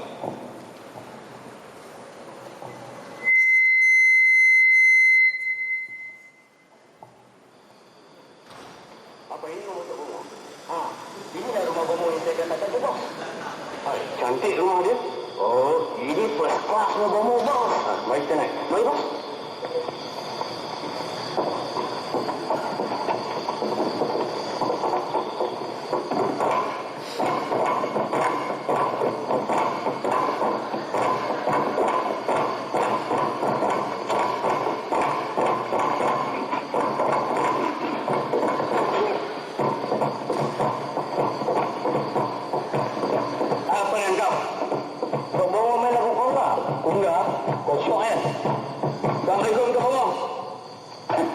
Waalaikumsalam.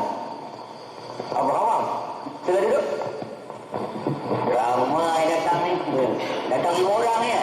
Ya, 5 orang. Naik motorkar kan? Ya, motorkar. Apa hajat datang ni? Besar hajat tu semua. Saya datang ni pasal budak Nora tu ya? Ya. Pandai. Saya dah tahu dah. Tapi budak ni susah itu. Susah? Pasal dia banyak mambang-mambang yang menjaga ya. Jadi dia di kampung banyak menjaga. Tak ada bomo lain boleh selip. Saya seorang lah dalam negeri yang boleh. Lain orang tak boleh? Tolonglah bomo. Kalau tak percaya cuba tengok. Tengok? Di mana tak bomo? Tu lah. Tak ada apa pun. Tak nampak. Tak ada.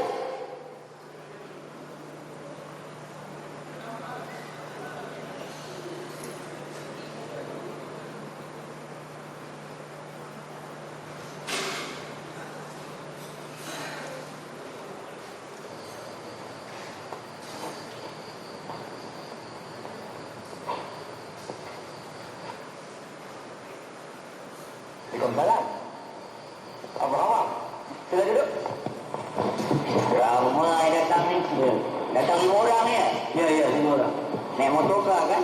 Ya, motorkar. Apa hajat datang ni? Besar hajat tu semua. Saya datang ni pasal budak Nora tu ya? Ya. Pandai. Saya dah tahu dah. Tapi budak ni susah sikit. Susah? Pasal dia banyak mambang-mambang yang menjaga ya. Jadi dia di kampung banyak menjaga. Tak ada bomo lain boleh selip. Saya seorang lah dalam negeri yang boleh. Lain orang tak boleh. Tolonglah Tok Bomo. Kalau tak percaya cuba tengok. Tengok. Di mana Tok Bomo? Tu lah.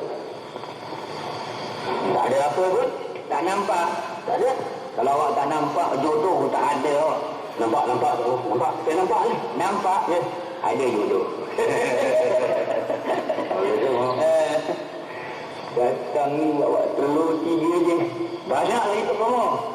Tapi yang nampak 3 saja. Yang lain simpan dia. Ayam mana bawa? Ada tu? Ada. Ni ayam sembelih ke ayam gelek motogang? Ayam sembelih tu. Kalau percaya ni, saya mulailah. Mulai tu.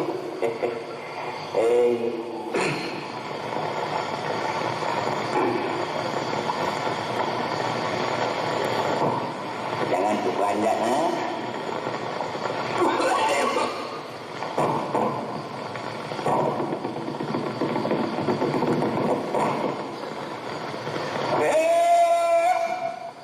Wahai Imam, tolong semai rezeki kita sudah sampai. Aku ulung, kau capai, tinggalkan selesai, jangan selesai.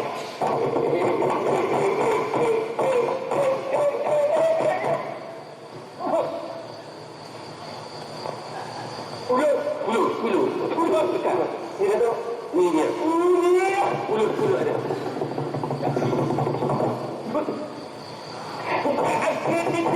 Itu mana tu?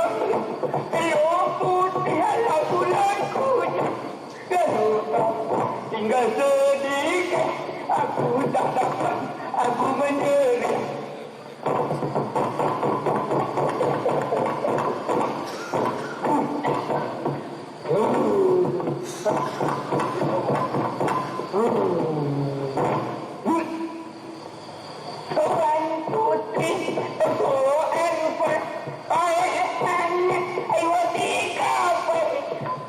Di dalam jangan buat lepasan, tolong cepat atau Ni dia. cepat jin tu makan sampai licin, jin mendengar. Ini ada kita pula. Apa tu ni? Jin tu pandai suruh manis pula. Well educated jin. Apa dia kata lagi? Terima kasih. Tolong beri wang RM400. Wang apa tu orang? Tunjuk pergerah itu. Tunggu dah Boleh. Boleh tu. Boleh.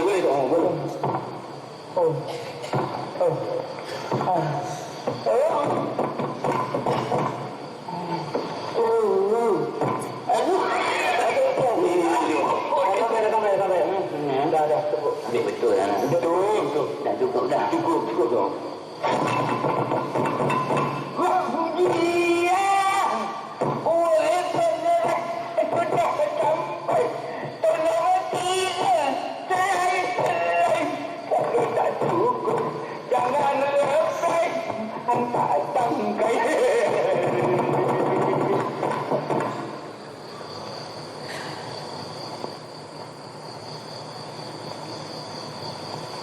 Ya, sudah.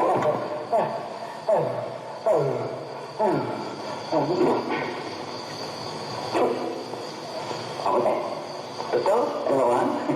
Saja itu. Ini tanggai dia dah hantar. Oh, tangkai.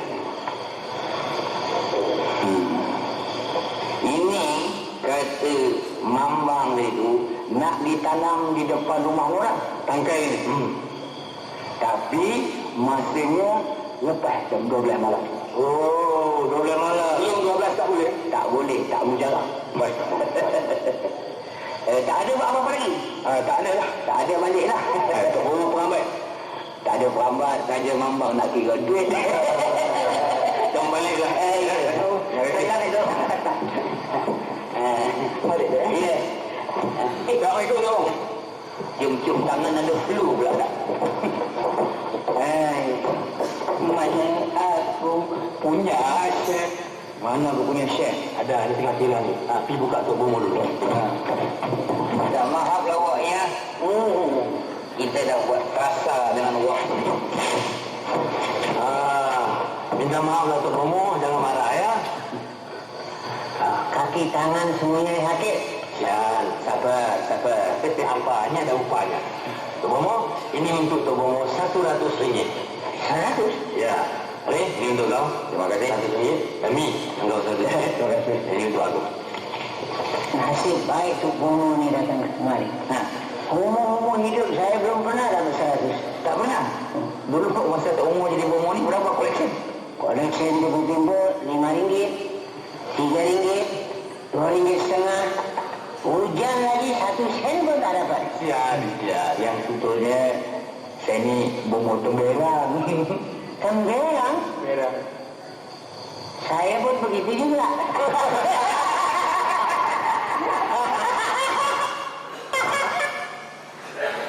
Okey tuan-tuan, banyak pengajaran dalam cerita tu. Apa yang saya cerita tadi ada. Tak ada Bomo lain boleh challenge. Tidak bertakabur. Betul tak? Asak kemian, pengerah, pulut kuning, ayam bakar, penilik dalam air. Itu semua unsur-unsur yang menggunakan khadam dalam rawatan. So berhati-hati dengan tu Bomo jadi. Faham? Jadi tuan-tuan dan puan-puan yang dirahmati Allah sekalian, apapun kita kena ingat bahawa dalam kehidupan kita ni, biar kita pandai beza yang mana halal, yang mana haram. Dari segi Tok Bomo pula, yang mana perubatan Islam, yang mana menyesatkan, lagi menyesatkan. Rule panduan saya dah bagi. Seumpama itu kain kuning apa semua tu, tolong ambil perhatian. Kalau sakit lepas ni pun carilah perawat-perawat perubatan Islam. InsyaAllah kita akan selamat. Kat Johor ni kita ada buat rawatan di Masjid Bandar Baru Uda. Siapa nak konteks perubatan di Johor, nak bawa siapa-siapa berubat di Johor ni, ambil nombor ni.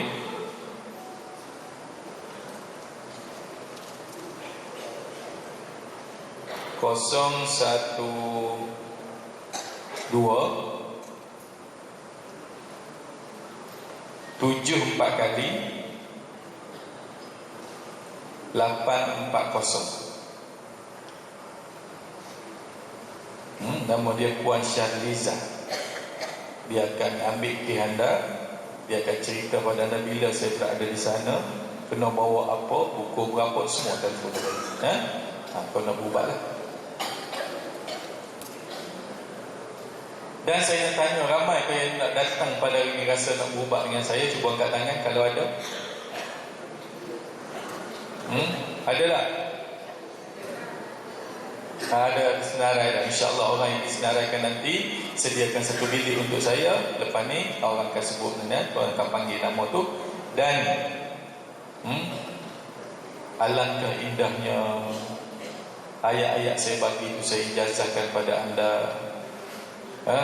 Dan saya nak baca ayat itu sekali lagi. Apa ayat saya baca? Wa nunazzilu ala bidzikrillah tatmainnul qulub. Saya nak baca ayat itu, saya nak baca ayat ni. Alangkah indahnya kalau kita baca tu kita ada air kat tangan. Balik rumah bagi ke anak yang degil, balik rumah bagi pada suami yang degil. InsyaAllah air kita ada bawa. Yang tuan-tuan ada tengok dalam TV3 duk promo air apa dia tu, Anugerah Al-Kali tu, nilai air dia. Yang mana siapa nak boleh angkat tangan, buka terus penutup air ni. Kita nak jampi beramai-ramai. Kalau nak lah, tak nak pun tak ada masalah. Ingat, air ni first aid rumah kita. Satu RM10 je, boleh guna satu keluarga. Nak campur pun boleh. InsyaAllah sambil-sambil kita ceramah tu boleh angkat tangan siapa nak. Dan kita ambil soalan lagi. Silakan jika ada sambil-sambil bagi air. Tidak rugi masa. Okey, akak betul-betul. Ada gambar saya kat depan tu. Tuan-tuan tu tengok dalam iklan TV air ni lah. Yes. Okey, silakan.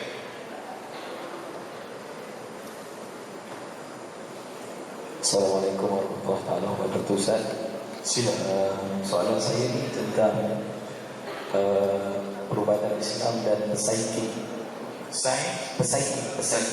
Kita tengok banyak berlaku hari ni macam di rancangan TV Ada rancangan-rancangan yang mengulas tentang saya kalau biasa kita sebut jin, makhluk halus ataupun entiti. Walaupun kita tahu yang buat program ini dikatakan aktivis paranormal.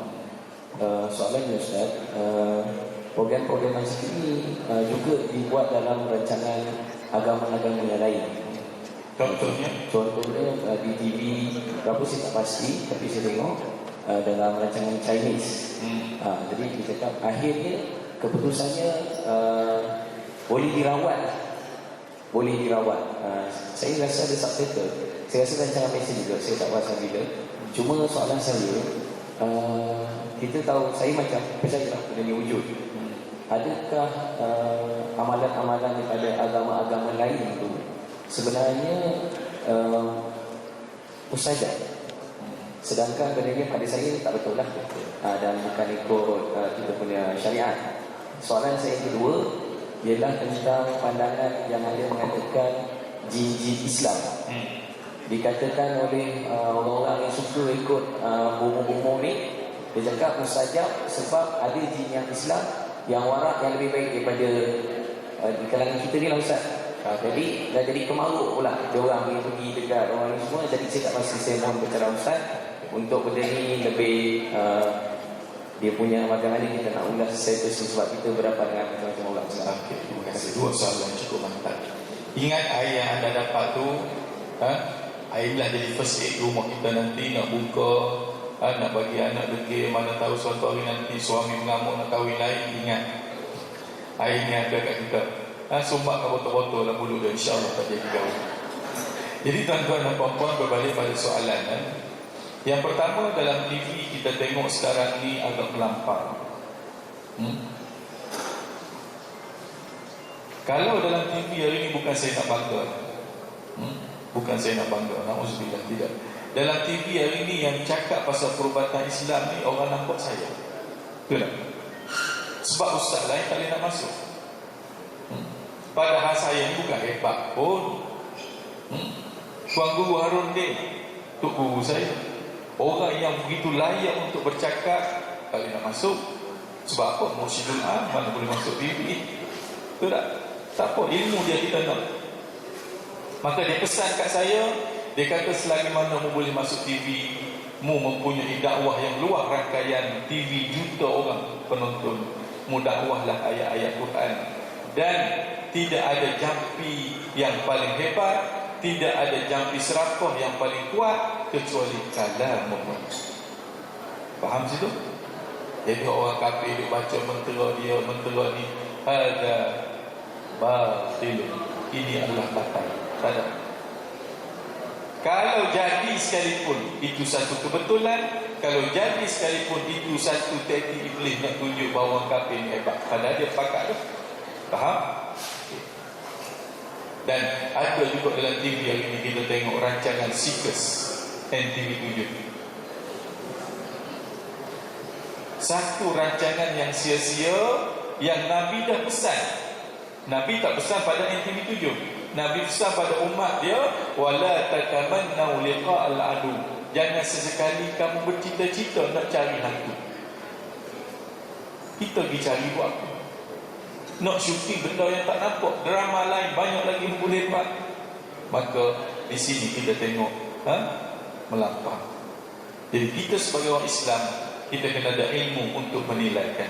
Tengok saya dalam TV, tanyalah ustaz, tak tangan kat dada baca ayat Quran, itu adalah jampi yang hebat. Sampai saya ni tuan-tuan berhenti kat area makan, tak boleh nak makan, nak bergambar budak-budak cuti baru ni dengan ustaz jin, dia panggil kan. Jom kita bergambar dengan Ustaz Jin. Allah, bila aku jadi jin, Ustaz ceramah dalam TV, betul?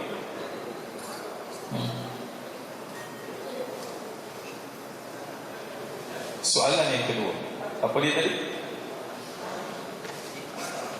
Jin Islam. Kadang-kadang dia kata jin Islam ni lebih baik daripada orang tu, perawat.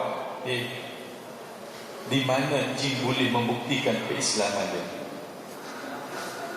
Kalau mu ada pasport, dalam pasport tujuh beragama Islam, yes, semua orang Islam. Dalam IC tulis bangsa Melayu, agama Islam, boleh terima dia Islam.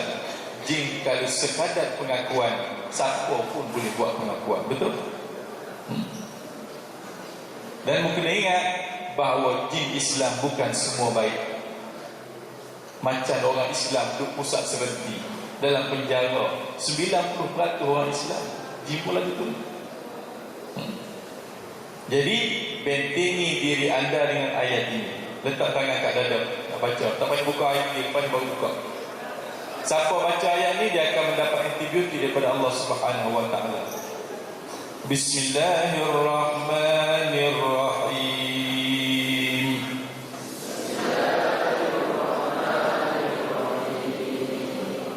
Inna Rabbi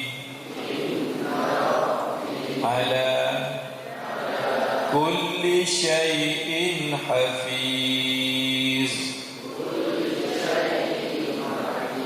Sesungguhnya Tuhanku Maha Penjaga ke atas makhluknya. Inna Rabbi ala kulli syai'in hafiz. Pejam mata, tarik nafas. Ya Allah, ya Tuhanku, campakkan perlindunganmu ke dalam tubuh badanku dengan bala tenteramu malaikat, ya Allah. Aku dan juga keturunan aku, anak cucu aku yang depan. Saya baca selagi, saya kata saya ijazah, tuan kata saya terima. Jampi yang paling hebat. Inna Rabbi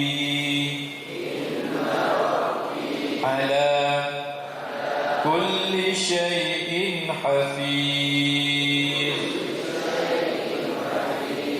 Saya dengan nama Allah, tuan-tuan, mengijazahkan ayat ini pada tuan-tuan dan perempuan pada hari yang penuh keberkatan ini. Alhamdulillah. Surah Hud ayat 57. Boleh buka air masing-masing. Kita nak jampi, buka air, pegang tangan kanan. Saya nak ajar cara nak buat air jampi. Praktikal terus. Cik Arif tolong bagi kepada depan ni 3 orang VIP kita ambil air free je. Lepas tu kena duduk depan sekali, boleh benda free. Tengok tak air dalam TV air ni? Tengok tak? Ni air tu. Sila buka tudung.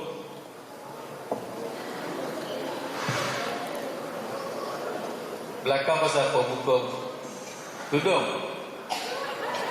Tudung air, bukan tudung kepala. Orang Kelantan dia panggil tudung. Orang Melaka panggil apa?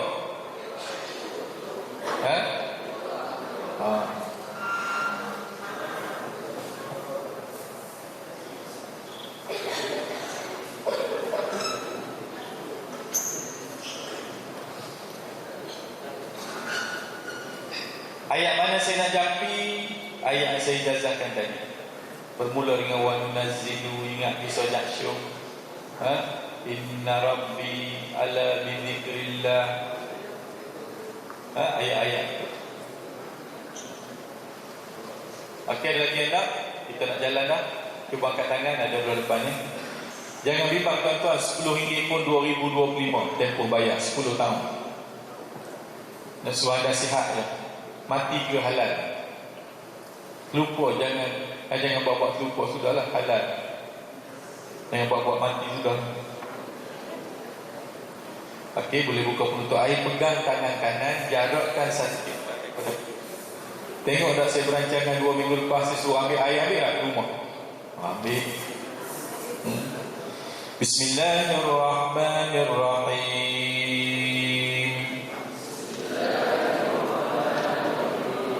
Alhamdulillahi Rabbil Alamin.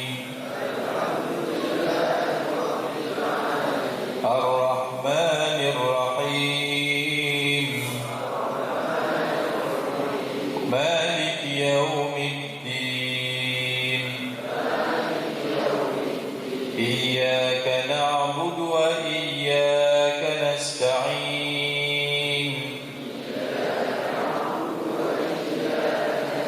Ihdinas siratal mustaqim.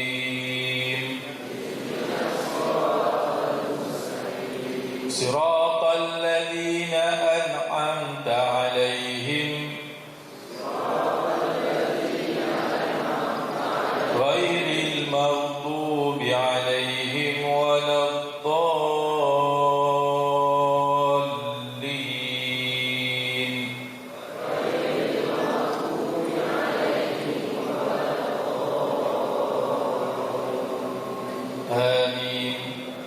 Bismillahirrahmanirrahim. Ala bidzikrillah tatma'innul qulub. Bismillahirrahmanirrahim. Wa nunazzilu minal Qur'an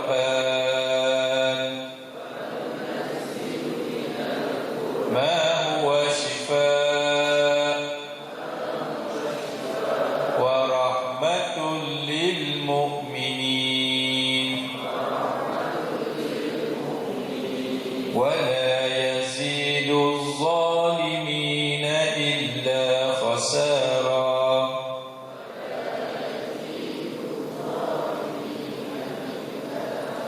Bismillahirrahmanirrahim.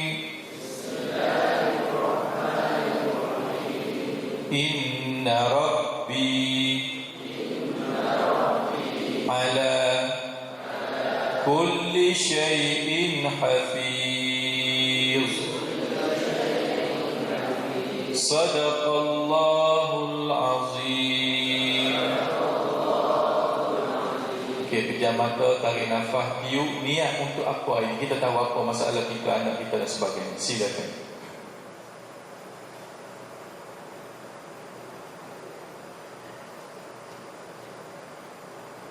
Okey. Dan cara nak tiup, hembusan yang halus. Jangan tarik nafas, muncul mulut, tiup. Itu adat meniup air jampi. Niat untuk minum setengah. Pak mana tak puasa lah, mana puasa tidak minum lah, batal. Okey. Jadi tuan-tuan dan puan-puan yang dirahmati Allah sekalian,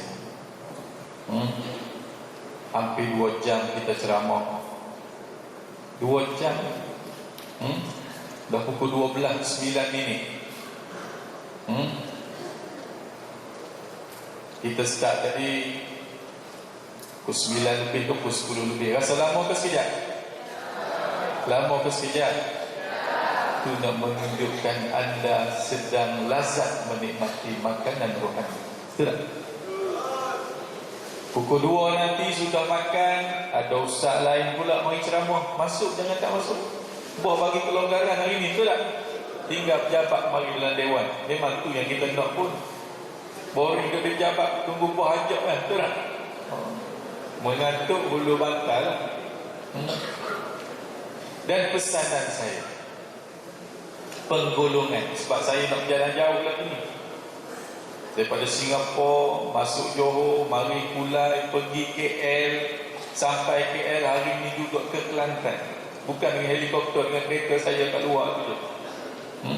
Sakit ke pinggang, isteri saya tak larang urut tak? Berdiri sakit berhenti, tapi demi dakwah. Dan pesanan saya nak minta beberapa perkara. Boleh tak? Yang pertama, saya nak tuan-tuan dan puan-puan tolong kerja dengan tenang. Nak buat lagu mana Ustaz? Saya dah bagi tip-tip tadi. Kalau kita kerja tenang, menghasilkan hasil yang cukup lumayan. Biar lambat, asal kita tenang. Buat apa cepat, gopo-gapo, orang langgar kereta, tak ada guna-guna, makin serabut. Betul tak? Yang kedua, saya nak minta tuan-tuan dan puan-puan tolong amalkan ayat yang saya bagi tadi. Boleh?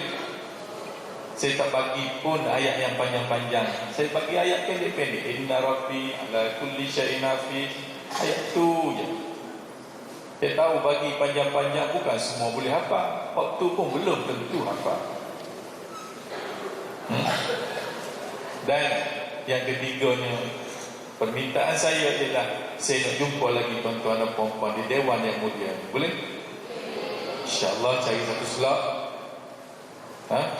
Ambil isu-isu Isra' Mi'raj ke Ramadan nak lalu ni, lepas Ramadan bulan apa, tengok panggil saya, call PA saya, InsyaAllah dia akan bagi tarikh. Setakat ni bulan 12 ada kosong lagi. Bulan 12. Tu pun 15 hari dalam bulan 12 dah penuh dah. Baru ni saya call Ustaz Zahid terus. Kata, aku nak minta umur ceramah masjid aku di Macang boleh tak? Kata, mau ambil tarikh. Saya ambil pen kertas, okey. Bulan 7 2021. 6 tahun lagi baru kosong. Kata, tak payah, aku pun mati kan. Cari Ustaz lain aku lah. Tarikh aku kosong. Bulan 7 2021 penuhlah dia. Jadi tuan-tuan dan puan-puan yang dirahmati Allah sekalian, rasa seronok dalam majlis ilmu kita pada pagi ini. Berbaloi dah kita masuk, bos kita jemput. Saya ucap tahniah pada bos kerana prihatin dengan makanan rohani staf-staf anda. Bagi tepukan kat bos kita. InsyaAllah inilah bos yang kita cari. Bukan saya bodek nak duit dah. Saya bodek ikhlas kerana Allah. Bos lagu inilah nak bagi makanan rohani, makanan jasmani. Kita buat makan dengan sentiasa habis makanan itu. Jangan mengingat dia kenyang jasmani, dia kenyang rohani dah. Inilah santapan rohani pada pagi ini. Jadi kepada sesiapa yang ada penyakit, satu berita baik saya nak bagi tahu kepada sesiapa yang ada penyakit hospital. Saya ni ceramah bab perubatan. Ayat Quran pun ubat rohani, kadang-kadang Panadol pun kita kena telan, itu ubat jasmani. Kalau combine sekali, tak Panadol atas tangan, Bismillahirrahmanirrahim, baca ayat Quran pun dalam mulut, ubat memakan pahala mutelan. Dua benda dalam satu masa hebat, bermula pada ini. Jadi kepada sesiapa yang ada penyakit hospital, darah tinggi, kencing manis, jantung, batu karang, gout, sekeru, buah pinggang, bara, resdung, fibroid, terok, migrain, gastrik, sakit mata, sakit kulit, sesumuk. Sesumuk ke segugu? Segugu. Darah tinggi, kencing manis, jantung, terutama sekali kita orang Melayu ni, kolesterol tinggi dan sebagainya. Saya dah bawa sejenis kayu ubat yang paling hebat, nama dia kayu kemuning hitam. 1000 tahun dulu duduk dalam batu, satu zaman dari dinosaur, tak zaman lah ni. Dua warna hitam buka arang ni, kita letak dalam air panas 3 minit, air jadi kuning, minum air dia segelas sehari, tak rasa pahit, tak rasa pelat. Orang darah tinggi, cuma minum segelas dah turun 5-6, jantung subak boleh lepas dengan izin Allah. 10 orang yang ambil dengan saya, 8 orang sembuh. Apa guna ada duit kita sakit? Tak ada guna hidup atas dunia ni kalau sakit. Biarlah miskin kaya pun. Dan benda ni boleh guna sampai bila? Sampai bila-bila.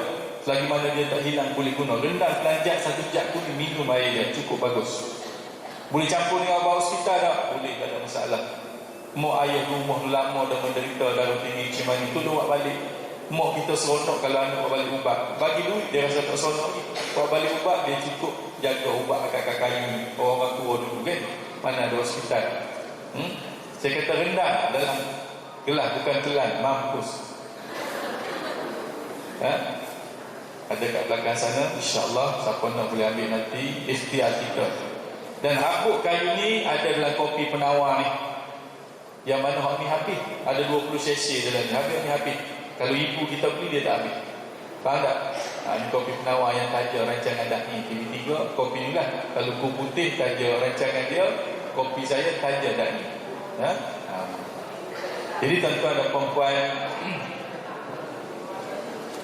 setiap tahun juga saya bawa orang pergi umrah bersama saya bulan 12, insya-Allah.